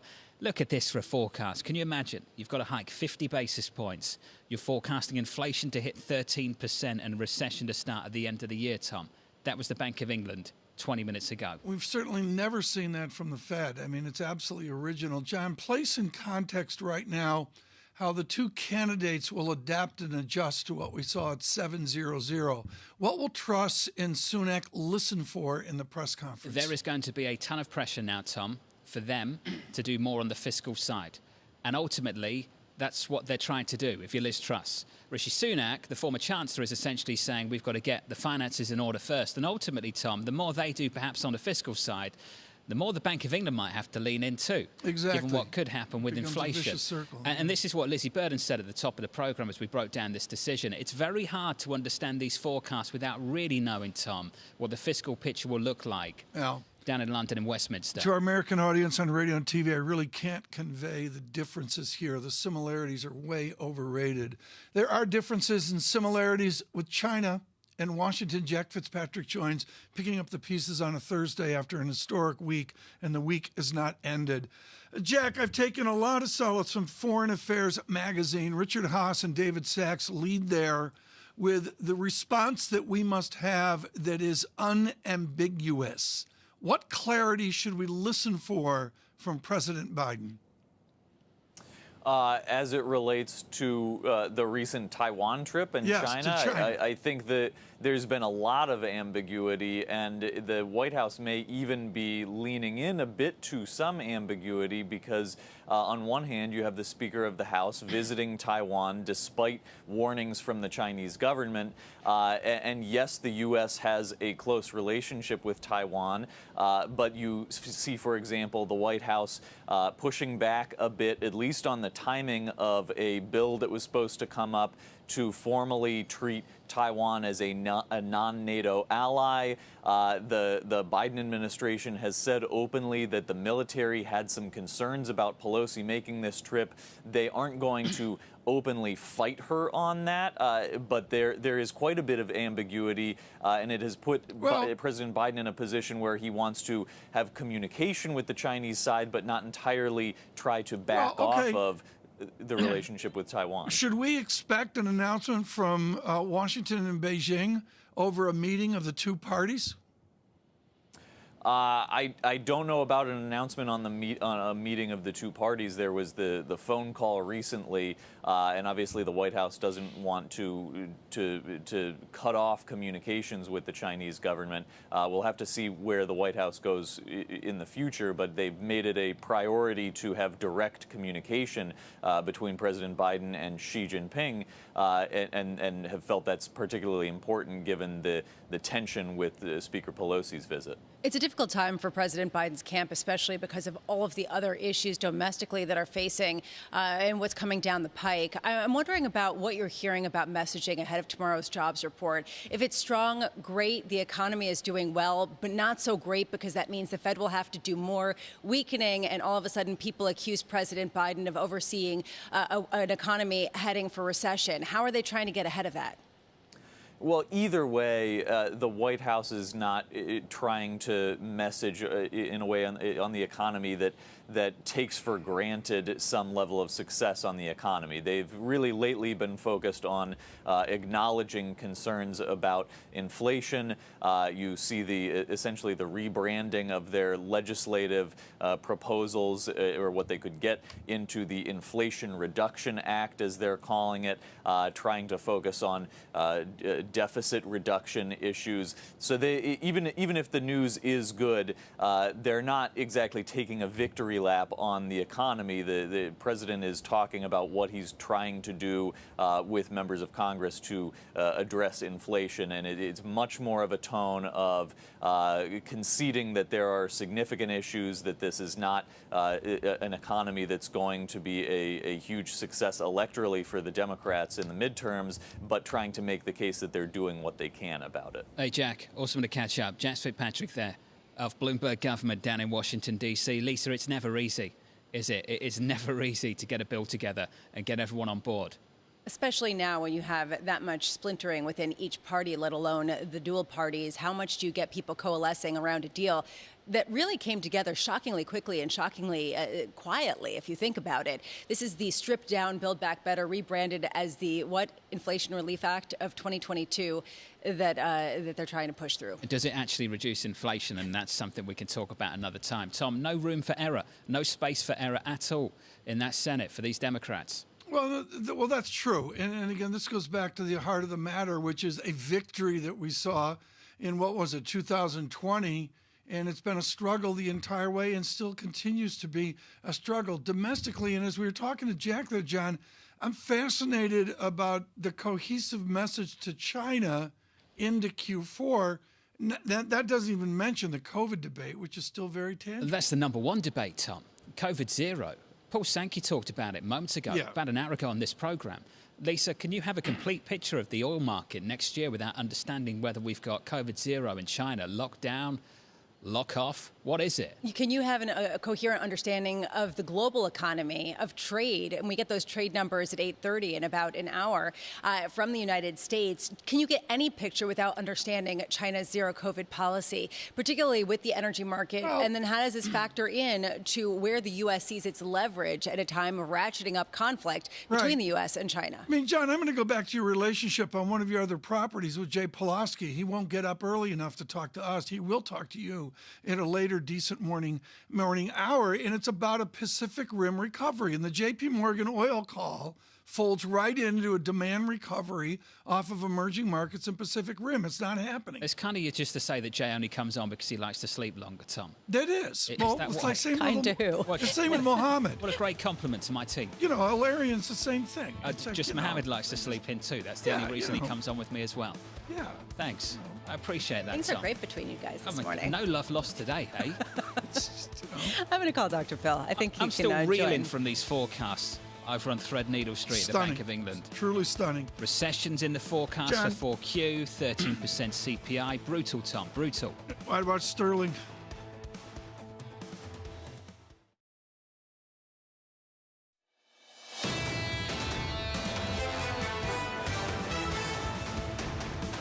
In the face of so much doubt, what a rally we've seen on the S&P, on the Nasdaq since the June 16th low. On the Nasdaq 100, up more than 19%.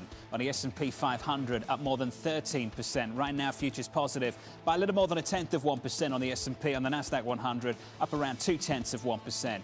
You saw the bond market yesterday, how it responded to the Fed speak. Yields higher at the front end, but a drop at the long end. And the curve inversion, 2s versus 10s, getting close to negative 40 basis points at one point this morning. Right now, yields up again by 3 basis points on a 10-year, up only a basis point or so on a 10-year. So again, a little bit more curve flattening, a little bit more inversion.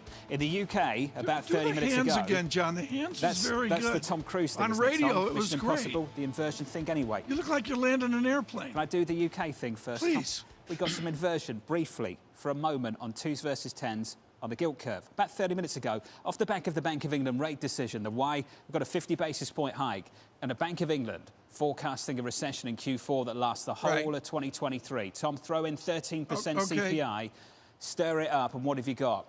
pretty brutal. Do you have John Major? John, with all your perspective at Warwick and history, are we reduxing 91 into 92? We will find out what the fiscal response will be from the next Prime Minister, which we expect it will be Liz Truss, Tom, based on the betting at the moment and where things are leaning. And if it's Liz Truss and she does more, Tom, I just wonder where that leaves the Bank of England. Do they have to do more? And, Tom, you know what came after Major? Ultimately, what we got in Gordon Brown and Tony Blair was an independent central bank. Since we had an independent central bank, this is the biggest hike since then. See, folks, that's your value add on surveillance. That's your lot. You should just turn down a radio, change the channel and move on, because from here, downhill. In fact, from here it gets better because Lisa speaks and Tom and I stop talking. Futures, positive. Let's get some stocks. Here's Bramo. Hey, Lisa. Hey, I hope I can deliver on that. There are a lot of really interesting stories that go beyond the macro, and there are these micro currents. Alibaba among them, American depository receipts up almost 5% after being down about 20% year to date. They beat expectations just in their earnings, despite all of the headwinds, despite the zero COVID policy, despite regulatory oversight and crackdowns by the authorities there. Taiwan Semiconductor, I'm watching closely, up about 0.8%.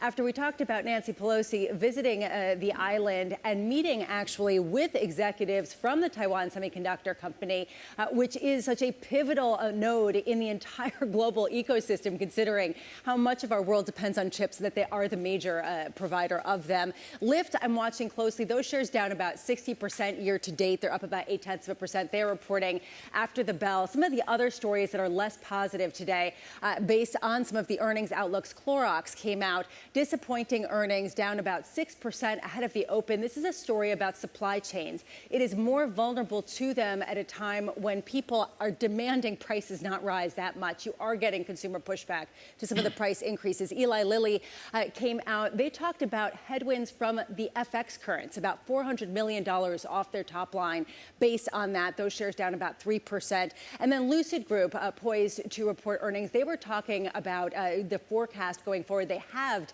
their output expectations for 2022. The electric vehicle maker already down sharply year to date, down about 13% now ahead of the market. And Tom, the reason why these kinds of stories are interesting is because some stocks were bid up so dramatically after the pandemic or during the pandemic have come full circle. We have seen completely the wind knocked out of so many companies with most of the value taken out. And that is underpinning some of the ballasts of the market that have held in much better. Futures up 8, the VIX under a stunning 22. 21.88 is really quite something here. Less than an hour from jobless claims. This is a joy right now to be briefed in the chaos of this early August. Ed Al-Husseini joins us to say senior interest rate strategist at Columbia Threadneedle barely describes the legit EM World Bank IMF cred that he brings. This out of Colgate University and a small college in Cambridge as well. Good morning. I want to go to your real job before you got this act at Columbia Threadneedle, which is at Moody's. You actually sat at a desk in rated EM. Are we heading towards what you and I studied in history of EM next year in 2023? How fragile is EM? Yeah, it's a good question. I think there's a really long tail in emerging markets that is in distress, and we're seeing that in South Asia. We're seeing that in sub-Saharan Africa. The good news is the core of EM, the emerging markets that went through those crises in the 2000s, in the 90s, they've built up much better buffers. They've got better practices now. They've got better practice, better policy. I look at this, let's bring it over to developed country, and the headline here, John's been wonderful on it, is the shock and awe of 13.2% inflation. Can you explain to me almost the first derivative of the x-axis we're all going to live on this inflation battle? We're all thinking short-term quarters and that it's a media thing. Are you looking at 1, 2, and 3 years for inflation to come in? I think that's right. If you think about the challenge for central banks, I mean, both the Fed and the Bank of England is, of course, in a much more difficult spot, is the ability to build confidence that inflation will go back down to 2% over the next several years is exceptionally low right now.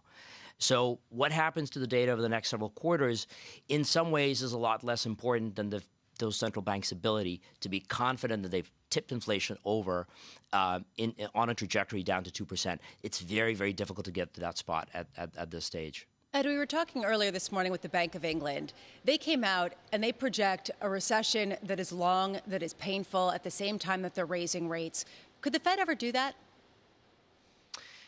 I think the answer has got to be yes. They're definitely committed to their credibility. They're committed to reestablishing credibility with respect to the 2% target, and they're in a corner where they essentially must hike and must tighten policy if they don't see inflation coming down to 2%. So there's very little reason to doubt them at this stage. So what's the market getting wrong? Because the market seems to be thinking the Fed will be able to move away from some of their rate hiking sooner than previously thought, even with the recent repricing, because there is this entrenched belief that inflation will come down in the next couple of quarters. It's probably a decent bet that inflation will come down. It's not clear if it will come down to 2%, and that's the key benchmark. If you look at market pricing, markets are priced for about 100 basis points of tightening over the next 4 to 5 meetings. That's an exceptionally narrow room for the Fed to maneuver. And so if anything, you're starting to see the Fed come out and start to push back a little bit against that, just to create space for them to maneuver if data surprises them again in the course of the next couple of quarters. I guess I'm trying to understand some of the movements in the market because, yes, you have seen people expecting inflation to roll over, perhaps not as much as the biggest optimists. You're also seeing credit rally at a dramatic pace. You're seeing people pile in at a time when there is the expectation that at some point there will be a downturn, if not an outright recession. Does this seem like a faulty bet or one that's worth piling into based on how high yields got? It's tricky because I think two things are true. First, if you look at growth and growth expectations, you can probably make the case that perhaps they got too negative in the course of the past couple of months. So we've hit a little bit of a floor in terms of growth. Data has surprised marginally to the upside since then. And so you see that kind of a relief rally in credit and risk more broadly. At the same time, it's clear that, the Fed is not done. Tighter financial conditions are essentially a precondition for inflation coming down to 2%. So the foundation for the risk rally is, I would say, quite thin. I want to go to Benjamin Friedman. I want to take the synthesis of all your academics and the work you did at Harvard and the great, great Benjamin Friedman in his worry about sustained growth. In the jumble that we're in 2022, is global growth at risk? Is this modern experiment of 6% China, decent growth in America, all the turmoil about inflation and that, is growth finally at risk? I think it's a really good question. If you look at what's happening on the demographic side, we've been slowing progressively, really over the course of the past several decades. China's population is set to slow.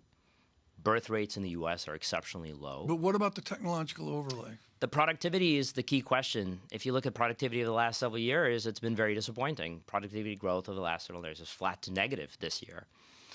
So unless there's a recovery in productivity, which is a significant question mark, I think long-run growth is likely to perhaps take a step down. And again, from an interest rate perspective, it creates a challenging environment because it's becoming more likely that interest rates go back to that secular stagnation, low demand, high savings place, yet again, once we're through this inflation window. I just want to get that in, John, for our August gloom theme, August doubt theme. Is that what it is, Tom? That was it. You were just trying to maintain the theme. Just climbing the wall of doubt. He's got some real authority there, seriously. Ed does, without a doubt. Ed, thank you. Ed Al-Husseini there of Columbia Threadneedle Investments. Just a mention of high yield. In a month, we've tightened 140 basis points, Lisa, in a single month. Wow. Typically, you'd think that happens after the Fed has made a major pivot. They have not made a major pivot, in the words of the central bank speakers themselves. Yeah, I was actually speaking with Howard Marks of Oaktree about this, and he was, before that rally, thought that there was a good buy, and after that rally said the risk-reward is pretty evenly balanced at this point. I mean, it's completely repriced things, and you've seen people respond and companies respond by selling a whole load of debt because get in while you can, right? And that's certainly what we're seeing right now. I love how careful Howard is with his words. The risk-reward. What did he say? The risk-reward what? Well, you basically was saying that it seems like a balanced risk. Okay. And it seemed like it was a less balanced risk to the upside before that. There you go, Tom. He never comes on with us. Some serious spread tightening. John, Are you suggesting that he likes to sleep in too, Tom? Yeah, we got to get Mr. Marks in here. Is this your excuse for why people don't want to talk to you? Yeah. They want to stay in bed? We could get Mohammed and Howard on together. That would be great. That would be very cool. Bring Ed Al-Husseini along. It'd be great. That would be very cool. All of us at a big table, Yeah. In the same room? Yeah. That would be nice. Over in Cambridge, road trip. Go see Mohammed. Do you think Mohammed's got Tang?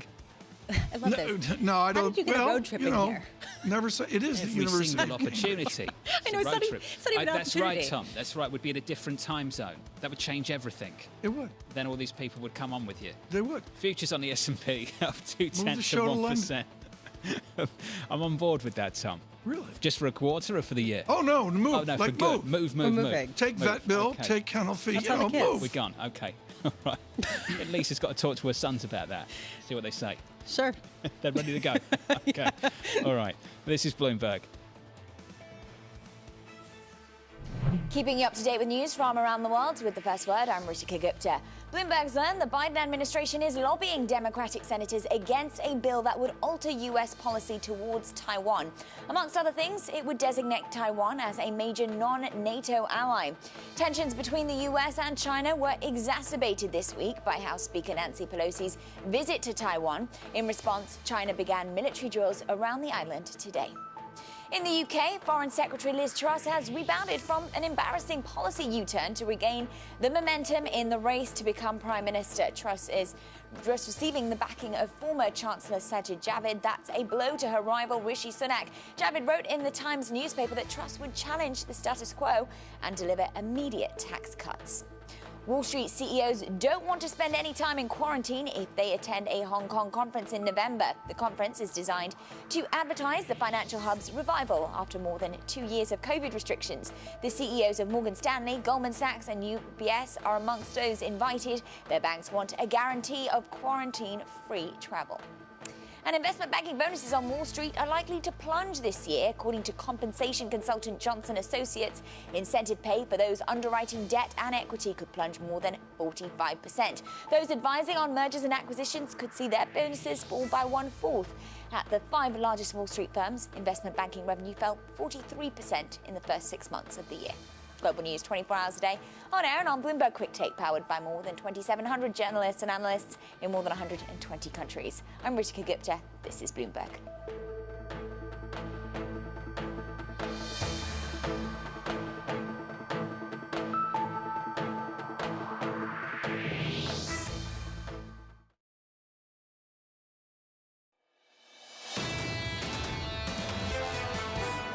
I think that the big issue we have in the market is that the Fed is not about to pivot. And it's the same issue we have for many central banks around the world, right? Inflation is so high that it's just too early for central banks to come out and explicitly signal something new. Into Nordvik there, Vexante data. We're getting something new from the Bank of England, a 50 basis point hike. We haven't seen one of them for 27 years. Futures right now on the S&P are up a little more than 1/10 of 1%. The Nasdaq still rallying, up 0.2 of 1%. Your euro, unchanged, 101.69. Yeah, look at sterling. Yields up a basis point, 270, 137. We can look at sterling right now, Tom. Negative 0.5 basis point on cable. Sterling against the US dollar, 120.85. Wow. They are forecasting a recession. They're forecasting CPI at 13% at its peak, Tom. And this is going to get really, really messy and difficult for the British consumer, that's for sure. Let's get right to it. Our conversation of the day on the United Kingdom with David Blanchflower, professor of economics at Dartmouth College. He darkened the door at the Bank of England a number of years ago. We're thrilled he could join us today. Danny, you've gone through the details, and you make it very clear that a la 1947, in a path to the Eisenhower deflation, the inflation panic is overwrought. This is a bank signaling a deflation or a substantial disinflation out to 2024. What should be policy if we model a future disinflation? Well, obviously, the story is the forecast of a recession. 6 quarters of negative growth they're forecasting. But if you go to I think it's their chart 1.4, and what you see there is that there's a significant risk in 2024 of deflation. And there's the famous chart the Bank of England produces, shows you 800 years of inflation. And the one thing that stands out from it is the big risk when you have high inflation is that you generate deflation. And so that's obviously the worry. I mean, the truth is, John is right. They're forecasting 13% inflation pretty soon this year, but by 2024, this thing plummets. And I think the likelihood is actually that this forecast is overly optimistic. I think the chances are the unemployment rate is going to rise by much more. Output is probably, I mean, it may not last for 6 quarters, but output probably is going to be weaker, and we're probably going to see the bank having to U-turn pretty fast. I mean, this is a devastating, terrible forecast. I'm sorry, last point. I remember in 2008 in August, so a number of reports ago, and the big deal then was the UK was in recession, and they didn't use the word recession. The word recession is all over this report. So this is devastating. But I think the argument that balance of risks is balanced, Lisa just talked about it, risks are actually very strongly to the downside to this. So why they actually raise rates, sort of unclear when you read the thing. Well, Danny, let's talk about how original this moment truly is. And can you imagine the Federal Reserve forecasting a recession in the way that the Bank of England has done today? And why do you think that's the case? Well, I think in some ways they're under huge political pressure to try and deal with the interest rate, with the inflation rate story. I mean, Truss came out this morning and said the bank should have raised rates earlier, and we're going to relook at the remit. So I think the politics of it are pretty interesting. I mean, the fact that the word recession is in this report. I don't know of any other monetary policy report that has that word. As I said, go back to the August 2008. They didn't even use the word recession when they were in recession. So obviously some of the question is, how quickly does recession come, and how quickly does the bad data come? But we've got bad PMIs this morning, sales of UK cars down 11%. I mean, this baby could get bad pretty quickly. And I think, as you say, the likelihood of the Fed doing this is really pretty different. But I think this is pretty unique for the MPC. I've not seen anything like this in all my time Bank of England watching. When you're talking about the balance of risks and how it's incredibly skewed to the downside, how do you then respond to Jordan Rochester's point about a wage spiral that you're actually starting to see in a very real way, and how this bank gets ahead of that to curtail that, even if it requires some sort of recession or significant downside in the near term? Well, we've been talking about non-existent wage spiral since 2008, which we haven't seen. I mean, we've seen some attempt to try and keep up nominal wage growth. We've seen big falls in real wages. I think the idea of a wage price spiral in the United States and in the UK is for the birds. I mean, we're seeing settlements around 4%.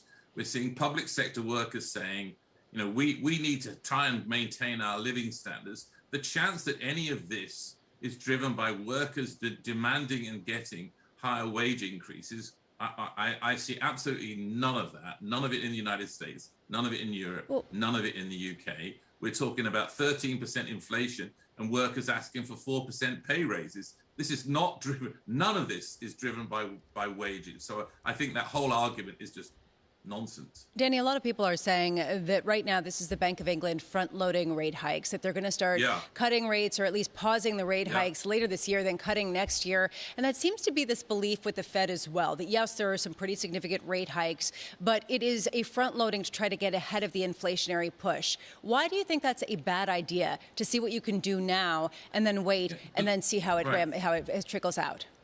Lisa, it's a great point. But I always had the view that you say what we need to do is get rates up to try and cut them later from the recession that you've caused. So obviously that seems like a problem. I mean, the bigger issue in some sense, Lisa, is that, yes, you've now got rates up. We're talking globally around 2 or something, less in the euro area. The problem actually is, think back to 2008, we could cut from 5% to a half or 0.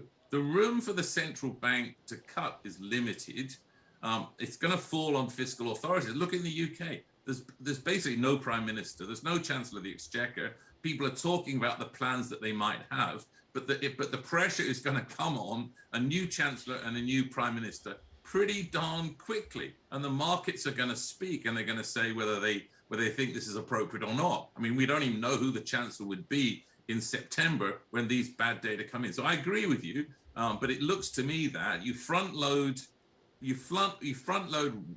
interest rate rises for the recession that you worsened by doing it. So I think there was a significant argument today to actually sit pat and wait, because it's unclear that these rate rises are going to do anything to bring inflation down, being caused by global oil prices. How is these interest rates actually going to do anything other than tank the economy? How do they actually bring prices down? And Bailey's already admitted that basically it can't. So I think there was a strong argument to sit, wait, and watch. But the political argument was a very strong one because the trust was threatening the remit of the banks, and they should have raised rates earlier. Well, I'm not surprised you said that at the end there, Danny. That's for sure. Danny Blanchflower. Danny, always good to catch up from Dartmouth College. Governor Bailey saying this moments ago, our forecasts are, quote, exceptionally large. The risks around them.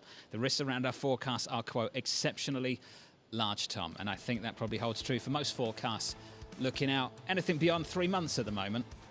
I was going to say 3 weeks. I mean, can we get to the November Fed meeting? I don't think so. Not a chance. We have to focus on the data, including August 10th, John, to September. Inflation data next week here in the United States with Tom Keene and Lisa Abramowitz. I'm Jonathan Ferro. Futures are up 0.1% from New York City. This is Bloomberg.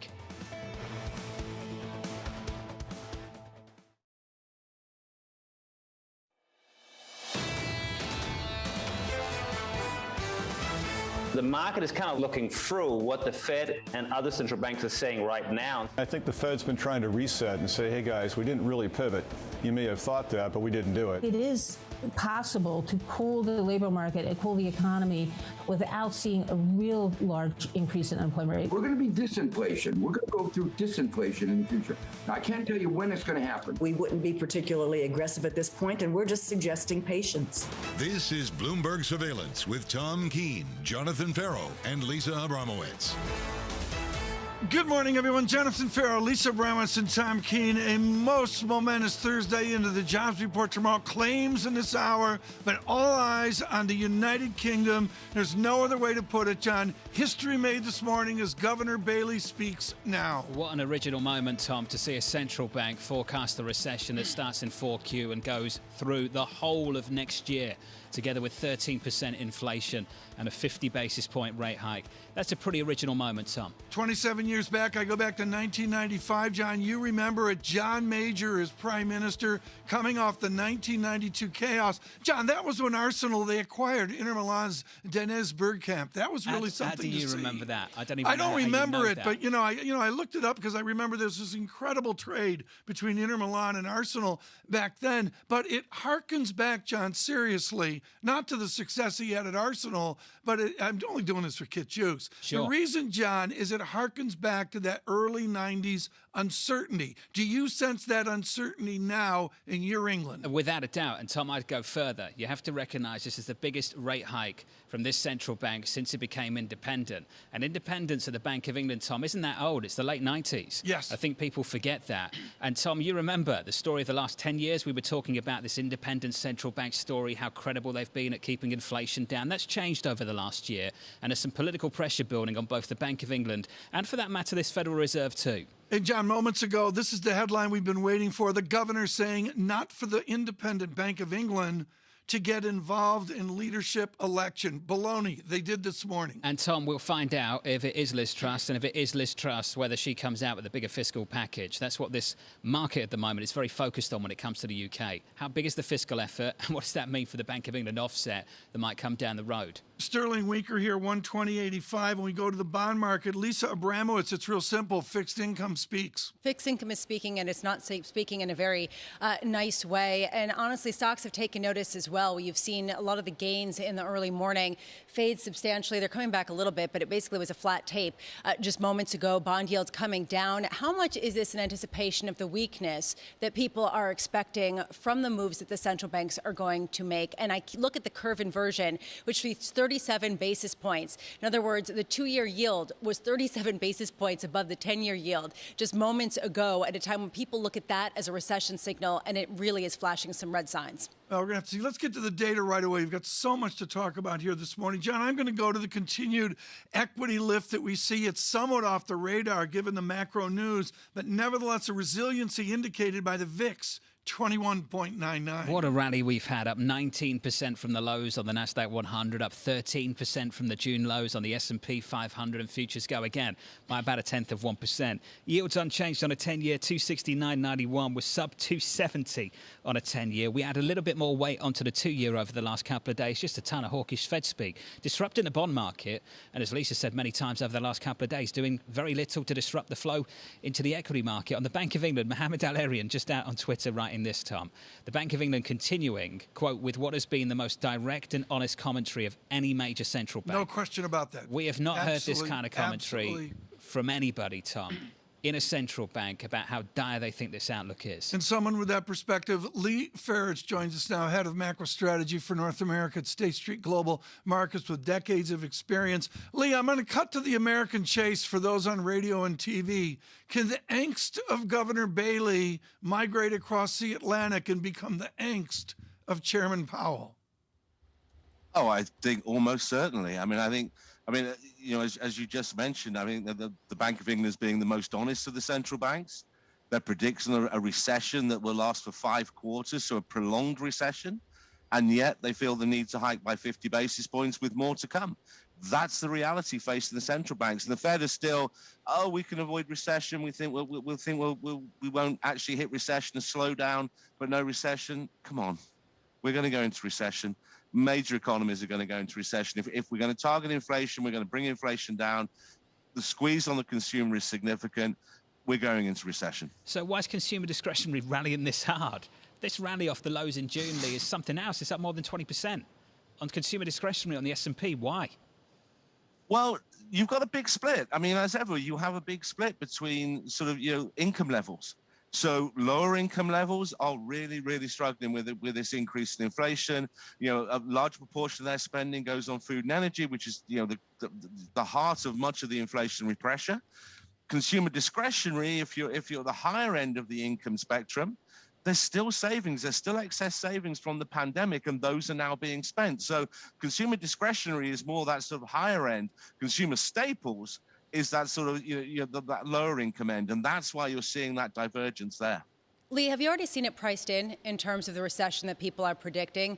And is the consumer discretionary perhaps responding to the other side of this cycle because people have gotten that far ahead? Lisa, I don't think we're pricing in the recession that's coming. I mean, I think it's not going to be a deep recession in the same way as, the financial crisis. But it's going to be prolonged. The Bank of England have told us that this morning, right? It's going to be a prolonged recession. This idea, we could have a technical recession, maybe a quarter or two. No, this could be a more drawn out, prolonged recession. I don't think that's priced in. So I think that's the divergence here. And you say, the massive rally we've seen over the last few weeks or so, that's not reflecting that risk.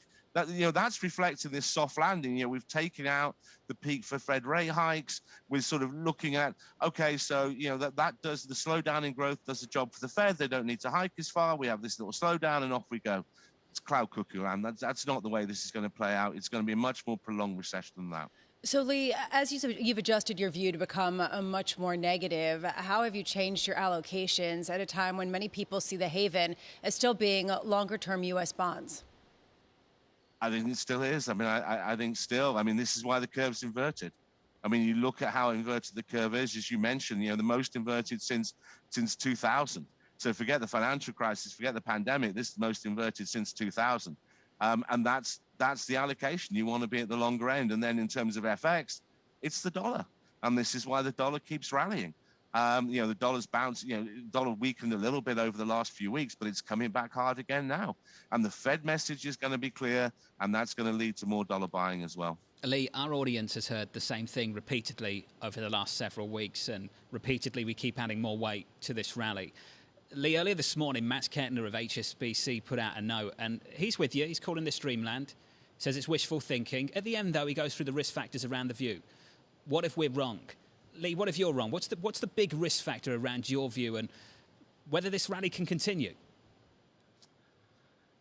The biggest risk factor around the negative view is actually that, and it would be a very positive development, and that is that the conflict in Ukraine comes to a rapid end. that leads to, reduction of the sanctions quite quickly, and therefore the inflationary pressures. We can all revise down our inflation forecast. We can revise down what we expect from the central banks. That would be the risk to the view.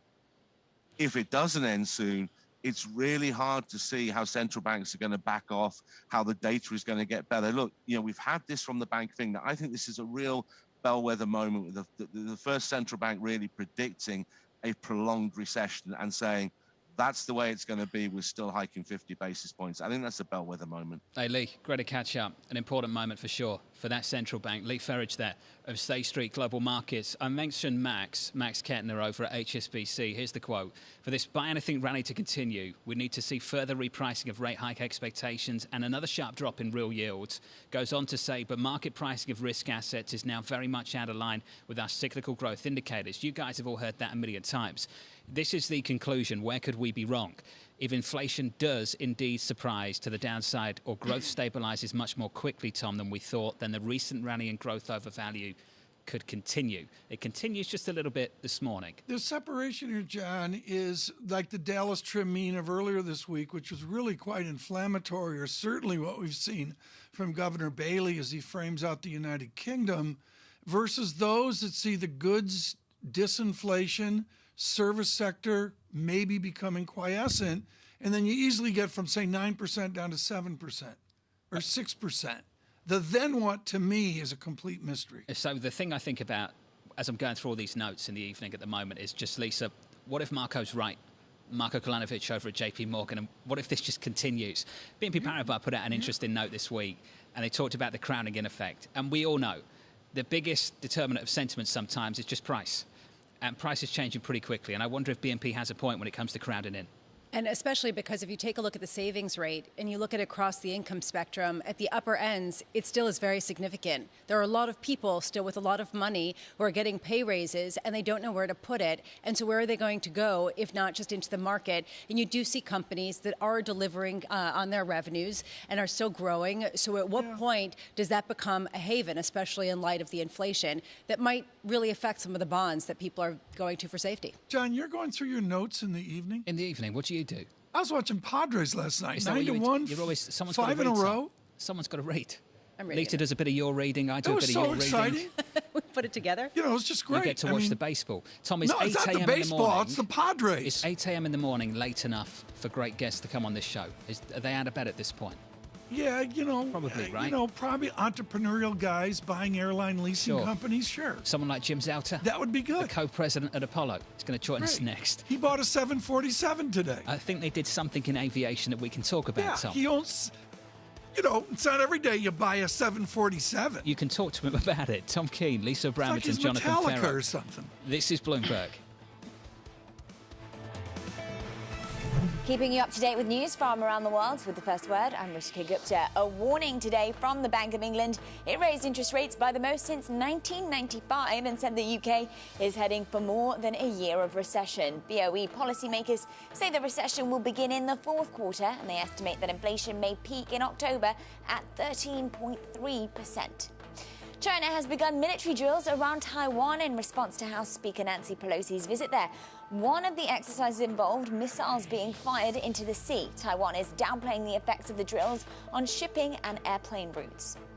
In Russia, a prosecutor has asked for a 9.5-year prison sentence for American basketball star Brittany Griner. Closing arguments are taking place today. She has admitted having vape cartridges with cannabis oil in her luggage. There have been talks between the US and Russia about a prisoner swap. Investment banking bonuses on Wall Street are likely to plunge this year, according to compensation consultant Johnson Associates. Incentive pay for those underwriting debt and equity could plunge more than 45%. Those advising on mergers and acquisitions could see their bonuses fall by 1/4. At the 5 largest Wall Street firms, investment banking revenue fell some 43% in the first 6 months of the year. And shares of Alibaba are rising in pre-market trade. The Chinese e-commerce giant posted second quarter net income and revenue that were better than expected.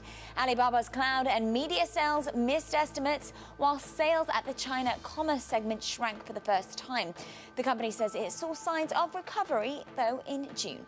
Global news 24 hours a day on air and on Bloomberg Quick Take, powered by more than 2,700 journalists and analysts in more than 120 countries. I'm Ritika Gupta. This is Bloomberg.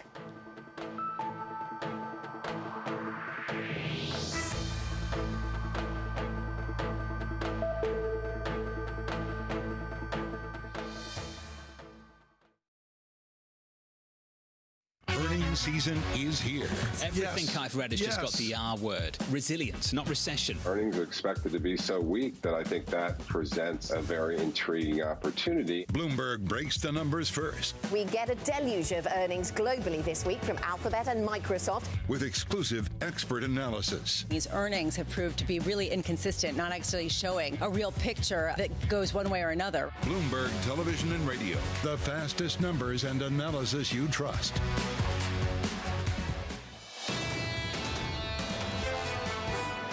Some financial markets are indicating that they expect us to cut interest rates next year.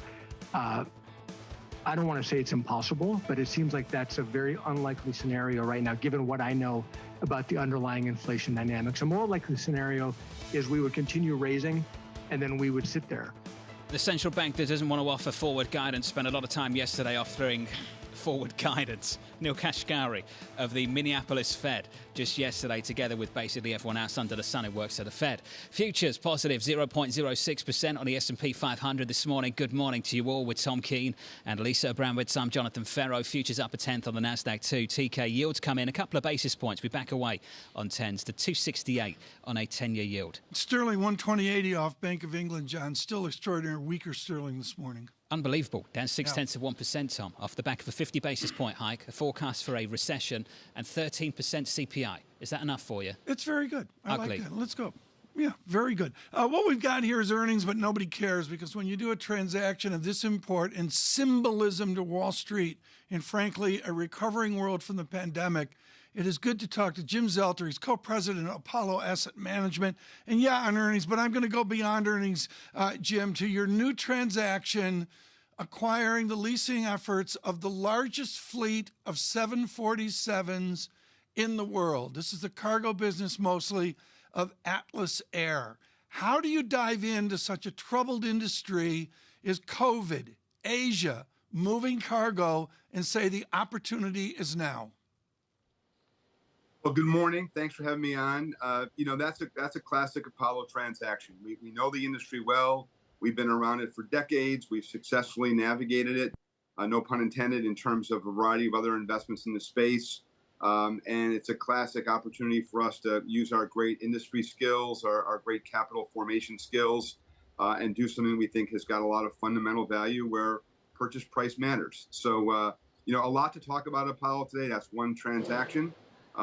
But very, very happy with what we've done in that situation. Well, let's talk about the inflows. 36 billion, I think 13 billion after quarter end in a first close of your next flagship PE fund. Just going through some of these numbers. Jim, as you look at the opportunities in front of you, where are they? What can you do that the banks can't do that you're excited about? Well, listen, as you said, Jonathan, it's a very foggy environment out there. A lot of dispersion on views on where rates and other things are going. And that's when we do well. Record FRE for us for the quarter, record SRE. Capital formation, deployment, origination strong. For us, it was a great quarter in terms of, investor dialogue. As you said, 36 billion in the quarter. We closed 13 billion on our new flagship fund 10. And for us, this is the kind of markets that we thrive. When others are a bit paralyzed or markets are closed, we bring our flexible capital, our permanent capital, our ingenuity to transactions. And, I know you mentioned the Atlas Air, but for us, New Fortress Energy was a great transaction. Air France, in New Fortress Energy, basically we've been with this company for a couple of years. We've been a financing partner. They put their liquid LNG products, vehicles into in JV. We provided the equity, but the bank market was shut. Typically, most folks would have to put their pencil down. Yeah. We really marshaled our resources and raised $1 billion for financing to have a successful transaction. So for us, these are the markets we thrive. firm is doing extraordinary and hitting on all cylinders. Jim, you said that the markets are closed, and they were for the most part until last month, where they reopened with a vengeance, and you saw everybody flood back to the market, money pile into even the most speculative debt, people basically sounding the all-clear sign. What do you make of that, and how do you sort of adjust your view then perhaps in May when you said that recession was 1/3 to 2/3 of your base case, and you were talking about not taking that duration or liquidity risk? Yeah. I think you got to differentiate between a rally in credit and the markets being open. The reality is, and it's been well publicized, that a lot of financing commitments have been hung, if you will, nowhere near what they were in 08, probably 80 billion plus or minus versus the 400 to 500 billion. But new financing commitments are very challenging to secure today. We're a leader in private credit. We extend credit. We borrow in those markets as well. But the reality is the IG market's open. But the lower quality high yield market, still very few transactions are getting done. Very few new commitments are being made on buyouts.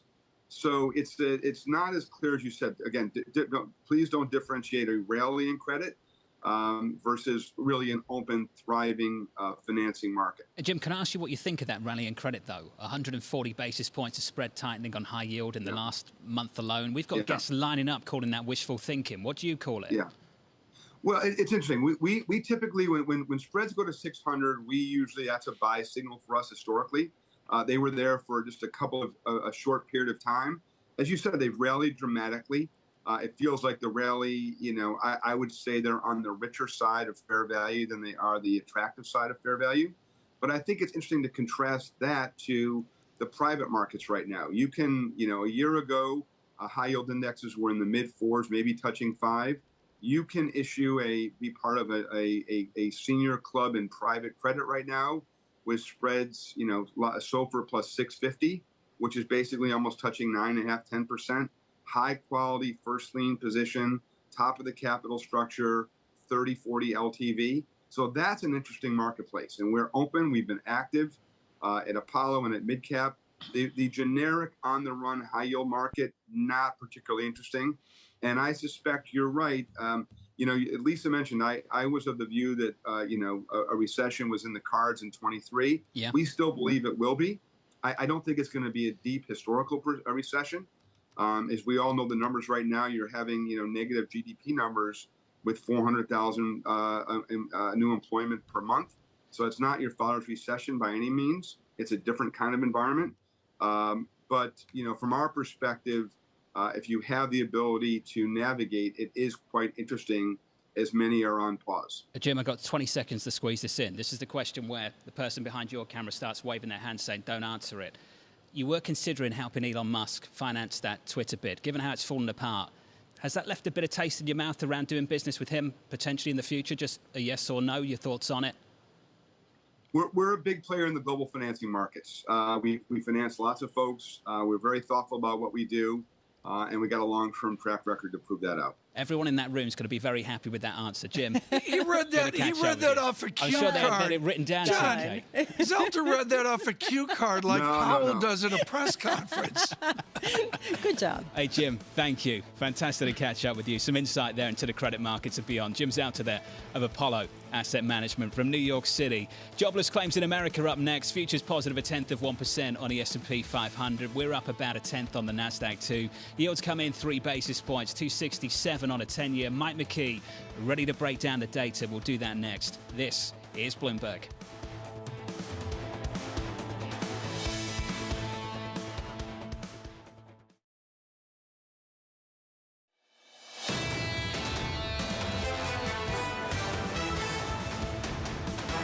Economic data in America about 8 seconds away. Live from New York City this morning. Good morning. Futures positive 0.1% on the S&P. On the Nasdaq up about 0.2% now. Yields lower by 4 basis points on a 10-year to 266.66 on a US 10-year. With some data in America, here's Mike McKee.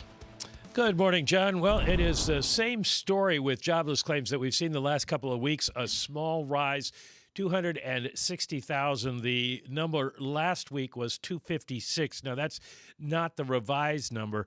The revised number we're waiting for to come up here in just a second, and we'll see what that was. The trade balance comes in lower than forecast at $79.6 billion, down from 85.5. The forecast was for 80, pretty much flat. So that is another addition, since that's a June number, to second quarter growth, which is not a bad thing. We're down 5,000, a decrease of 5,000 in the jobless claims numbers last week. This week, we are waiting to see where we come up with the new number in terms of what the change was. Now, the important number here is becoming different. It's going to become continuing claims from now on. We want to know, if you lose a job, are you getting a job with all of these openings? And we do see continuing claims rise to 1,416,000 from 1,368,000. So an increase there. That's a trend to keep an eye on, because with all the job openings that we have, in theory, the Fed's theory is that if you lose your job, you can get another one. So we will watch continuing claims, how many people are still getting claims. Now I got this number. Last week, 260, they revised it to, so 254 rather. So now it's an increase of 6,000 from the previous week. I want to talk to you about your tip point. With all your years of experience and that you've had more meals at the Pioneer Grill at Jackson Hole than anybody I know, I want to know your tip point on claims. Is it 280, as we heard from guests this week, or is it a higher number, a more tense number from you? I think it would be a higher number, but the other thing I would say is that I would be watching the continuing claims now, because if we do see people lose jobs, and this is the Fed's theory, if we see people lose jobs, there's so many job openings, you can probably get another job. So we'll keep an eye on the labor force and whether or not people who move into unemployment are moving off again relatively rapidly. Mike, just quickly here on the trade balance, because this is something that I've been looking at in terms of the shipping costs that have gone down dramatically, especially for the United States. How much is this all just a foreign exchange influence, that basically that is a disinflationary force for the U.S. is able to export a lot more in dollar terms based on the adjustments there?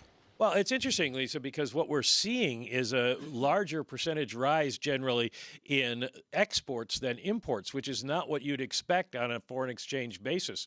So at this point, that's helping the U.S. bring down its trade deficit. Have to see why that is and whether that's going to continue. We have, I know, seen more Boeing shipments, and those are very expensive than people had anticipated. So it could be something involving transportation, but it is kind of interesting. Last month, we saw a big drop in imported cars into the United States. Nobody can build them, whether they're in Canada or Mexico or the U.S. So that may be what's accounting for part of that as well. Mike McKee, thank you. 260 is the number then. The previous number, 254. That's your revised number, 254. Claims heading in the wrong direction then. Very subtle move, though, up about 6,000 over the week. On the week. Futures right now, up 0.1% on the S&P. Tom, on the NASDAQ 100, up a little more than 0.1% as well. So we grind out another morning of gains, potentially. Yields lower by 3 or 4 basis points on a 10-year. And, John, but very importantly, look what 2s10s does. It gets right down to the pre and Misra mark. I mean, there we are, 39 basis points. There's your move, Tom. I mean, it's just simple. It's a big move. Inversion. Look, when Priya said this on this show a number of weeks ago, Tom, it sounded pretty out there. More inversion. Here we are. We begin our jobs coverage now. We do it with our great Michael McKee, and then we move to Thomas Porcelli. Tom Porcelli is chief U.S. economist at RBC Capital Markets, and first came to my attention with absolutely brilliant study of the wage dynamics of the United States of America. Tom Porcelli, good morning. I want to talk to you about what we just heard from Professor Blanchflower at Dartmouth, where he said basically a linkage of these tumultuous times into wage growth is unfounded. Give us your update on America's wage growth in this 9% inflation we're facing. I completely agree with his assessment. I think that people that are comparing today to the 70s/80s, I think that they're doing us a disservice. I think that this probably has much more in common with the 40s than it does the 70s. I don't think that this is some wage price spiral that the Fed is trying to or can impact. I think that that effort will bear very little fruit.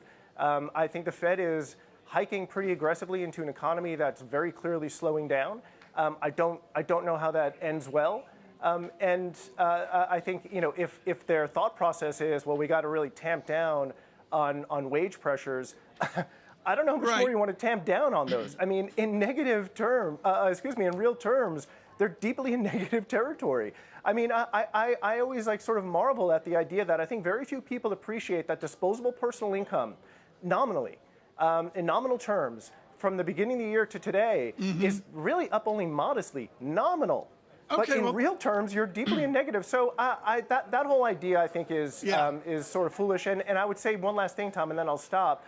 This idea, and Mike McKee was talking about this a moment ago, and he's right. The Fed keeps on sort of hanging their hat on the idea that there's people can find a job really quick and et cetera. And make no mistake, in certain industries that is still true. But job openings are not the thing we're supposed to be hanging our hat on. It's a massive lagging indicator. They fall in earnest in the midst of a recession. In other words, they're a free option for companies. And we're already seeing them slow now in a more meaningful way. So this idea, and by the way, sorry, one last thing on that. This idea too that there's 2 job openings for every person unemployed, that is not correct. You have to look at people also that are not in the labor force that want a job, right? A completely separate metric. And when you add that to the number of unemployed, what you actually see is that the ratio is actually 1 for 1. And actually, just to be clear, it was 1 for 1 prior to the most recent job openings number. Now it's less than that. So I have no sympathy for that view in any way. So, Tom, translate that picture into what we're expecting tomorrow with the jobs report that we get out there and the anecdotal data that we're getting from a number of companies that they are starting to cut back workers. Yeah, Lisa, I think that's exactly right. I mean, again, I know you guys were talking about jobless claims, what number starts to scare you. I don't know why you're not scared now. I mean, it's, you don't have to wait for some magical 280 or 300. I mean, you're up from 166,000, right? That was the low that we hit in mid-March. And so from that point to today, we're now up 50%. Now, I know the standard retort on that is, hey, but we're coming off of really low levels. Okay, you were coming off of really low levels in 01 too. I mean, they were historically low then, but hey, we managed to actually lose jobs and the unemployment rate wound up rising. So the level thing is not compelling. It's the move, right? It's the delta.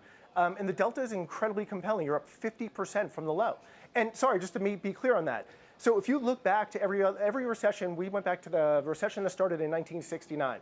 If you look at every recession, from the low into that recession, you're up about 30%. Here we are up 50%. And yes, I know there's some seasonal thing. I get all of that. But even if you adjust for that, you're still up wildly. I mean, it's not a good outcome. A lot of people would argue that you're coming from a point where everybody had been taken out of the workforce and then brought back in this sort of artificial breach as a result of the pandemic and the global economy shutting down. As we look forward, is your argument that the Fed should look through this and stand pat, not raise rates that much or at all, and sort of wait to see what happens, even in the face of 9.1% headline CPI? I have a lot of sympathy for lifting rates. I think, look, and you all have heard me say this before. I mean, I think the Fed was very, very late to this. I mean, I would argue that today we should be 100 basis points higher because the Fed was much more aggressive, sort of late last year. But so I do have a lot of sympathy for that. I just think that we have to be careful and ask aloud, do you think that these interest rate hikes are actually going to scale back on inflation? I think inflation is going to slow organically. I know that's a tough pill to swallow for the Fed, and I know they can't stand idly by and wait for that to happen. So they have to keep on raising rates. I just think we have to be careful about the level of rates that we get to. I don't know that we have to get wildly into restrictive territory. I mean, look, let's be clear. Prior to things starting to turn pretty squishy over the last few months, the backdrop did not need any accommodation. I mean, we should have been at neutral a while ago. But I think now we're in so many ways, I feel like we're fighting yesterday's war on inflation. And moreover, I would add, there's certain components of inflation that have been doing some pretty heavy lifting that the Fed has zero ability to control, whether that's food or energy, things that are obviously now receding to some extent. But I think about some of the inflation components over the last month or two, like auto insurance or car repair. I know that might sound like these small little things. They added like a tenth, right? They added a tenth or more to the headline, to the month-on-month gain. That's an enormous number that, again, the Fed has no ability to control. People went out and bought a bunch of used cars. They are breaking down and they need more insurance. I mean, what can the Fed do about that? So I just think the Fed has to be honest about the things that it can and cannot control. Tom, I want to finish up with this. Yeah. The Federal Reserve and where Fed funds peaks. Where does it peak for the team over at RBC? Yeah, so we think you get to the midpoint would be 3.375. So basically, they hike over the balance of this year. We think that that's reasonable still at this point. I know it's probably sort of in line with what the market is saying. I don't know if I like that or not, but that's where we are right now. Hey, Tom, it's awesome to catch up. Thank you, sir. Tom Porcelli of RBC Capital Markets. TK with some strong thoughts on jobless claims. Heading in the wrong direction over the last few months. Well, it's a trend. That's all there is to it. And, that'll play out. But far more important is the jobs report tomorrow. Are we all three here for the report tomorrow, We John? are in for payrolls. Lisa and I are always here. Oh. It's you that's questionable at times on Payrolls Friday. You're going to be here? Yeah, I'm going to be here. Looking forward to it. I'm not going beige suit, though. It's a serious day. You'll prep for tomorrow. No baseball, right? Today was not a serious day. He's not taking today seriously at all. The tang will be stronger. No, because it wasn't Jobless Claims Thursday. Yeah. When the man from Del Monte walks into the studio to cover markets, I question how serious he is. Yeah. Coming up in the next hour, you asked for that, tomorrow, and you know you did. No Troy Gajewski of FS Investments in the next me, hour, John. alongside Chris Harvey of Wells Fargo and Rubber Banks, Jane Foley. You're impossible to ignore. You know that. This is Bloomberg.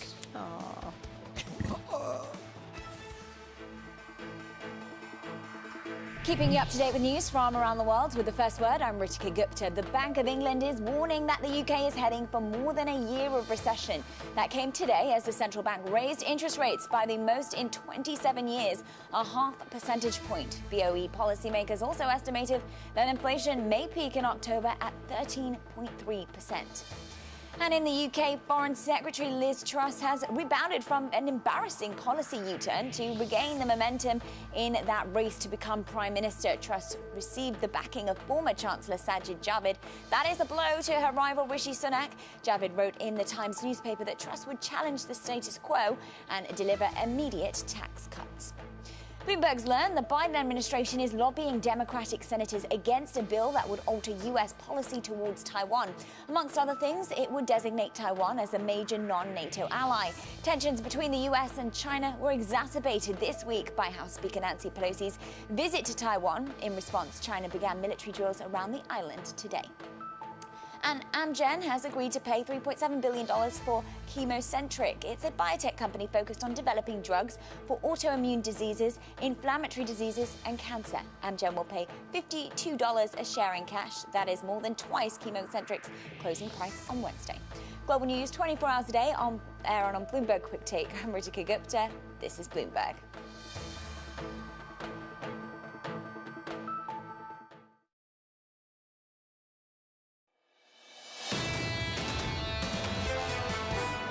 We think 9%, we're kind of trending around 9%, maybe 8.8 for the next few months. By year end, somewhere around 7%. But the year-on-year comparisons get much easier next year. And that's the key. And you don't need outright price declines, right? The levels don't have to decline. Just the month-to-month change has to slow. Kathleen Bush-Johnson, she was absolutely lights out yesterday, Lisa, with Oxford Economics. I just thought she was great, piling into this jobs report tomorrow. Yeah, and it's really an interesting moment when there are a lot of people saying that this is the key indicator the Fed will be watching to determine how quickly they can back away from some of those rate hikes that they've basically forecast. Sterling with a little bit of a rebound, a 120 up to a 120.105, but still the shock of the Bank of England meeting. We've got the claims report coming out, U.S. futures up 7, etc., but also the churn in Washington. And there's so many themes we've covered this morning.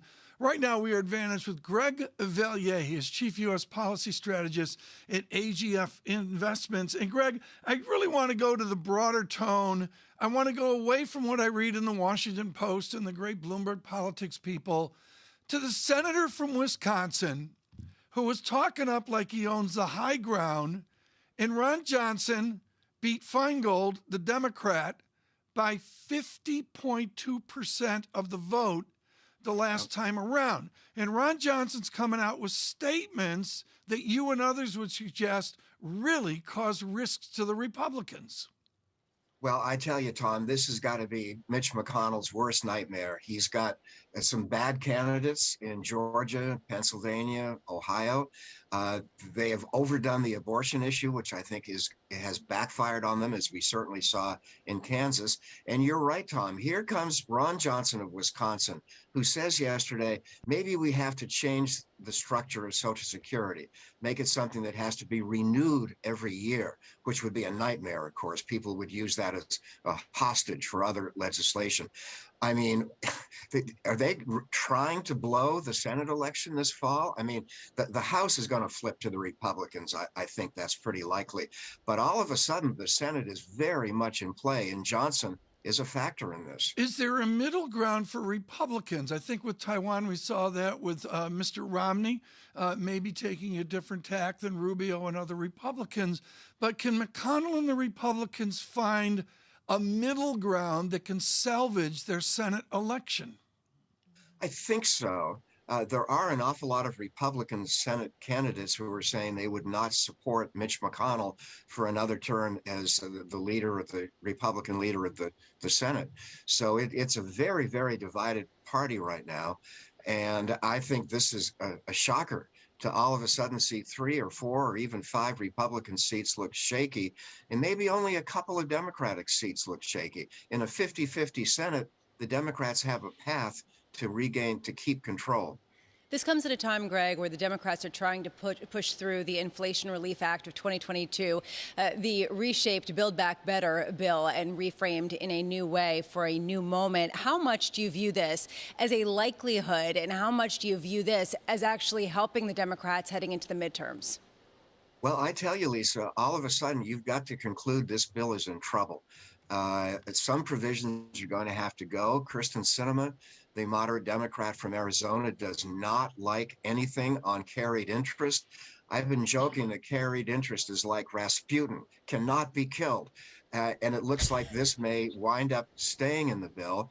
She also, I think, has problems with the corporate minimum tax of 15%. So I think the bill is going to have to be rewritten to a certain extent. They were planning to leave tomorrow in the Senate. That can't be done and hoping to get a bill. It could be after Labor Day before a bill is done. And I think the bill could get even smaller. There's a broader question here about the ability of this Washington to take fiscal action at a time of inflation as we head into a lot of what people are saying is going to be a recession. You see this over at the Bank of England, that they are hiking rates today. There is an expectation on the fiscal side there will be aid to offset the pain from that felt by the consumer. In the United States, is that kind of fiscal support off the table because of the politics right now and because of what the spending, how it was perceived during the pandemic? How is this for an irony, Lisa? You've got very restrictive monetary policy now and restrictive fiscal policy just as we come close to a recession when maybe you could use a little stimulus. So, yeah, I think that the mood in Congress is to not spend much more money. Greg, one last question here. We've got so much going on today. What is the legacy that Speaker Pelosi earned from this trip to Taiwan? I can't figure it out, Tom. I don't know why she did it. A lot of people in the Biden administration asked her not to do it. I know she feels strongly about human rights in Tiananmen Square, but I think she stirred the pot in a way that was not constructive.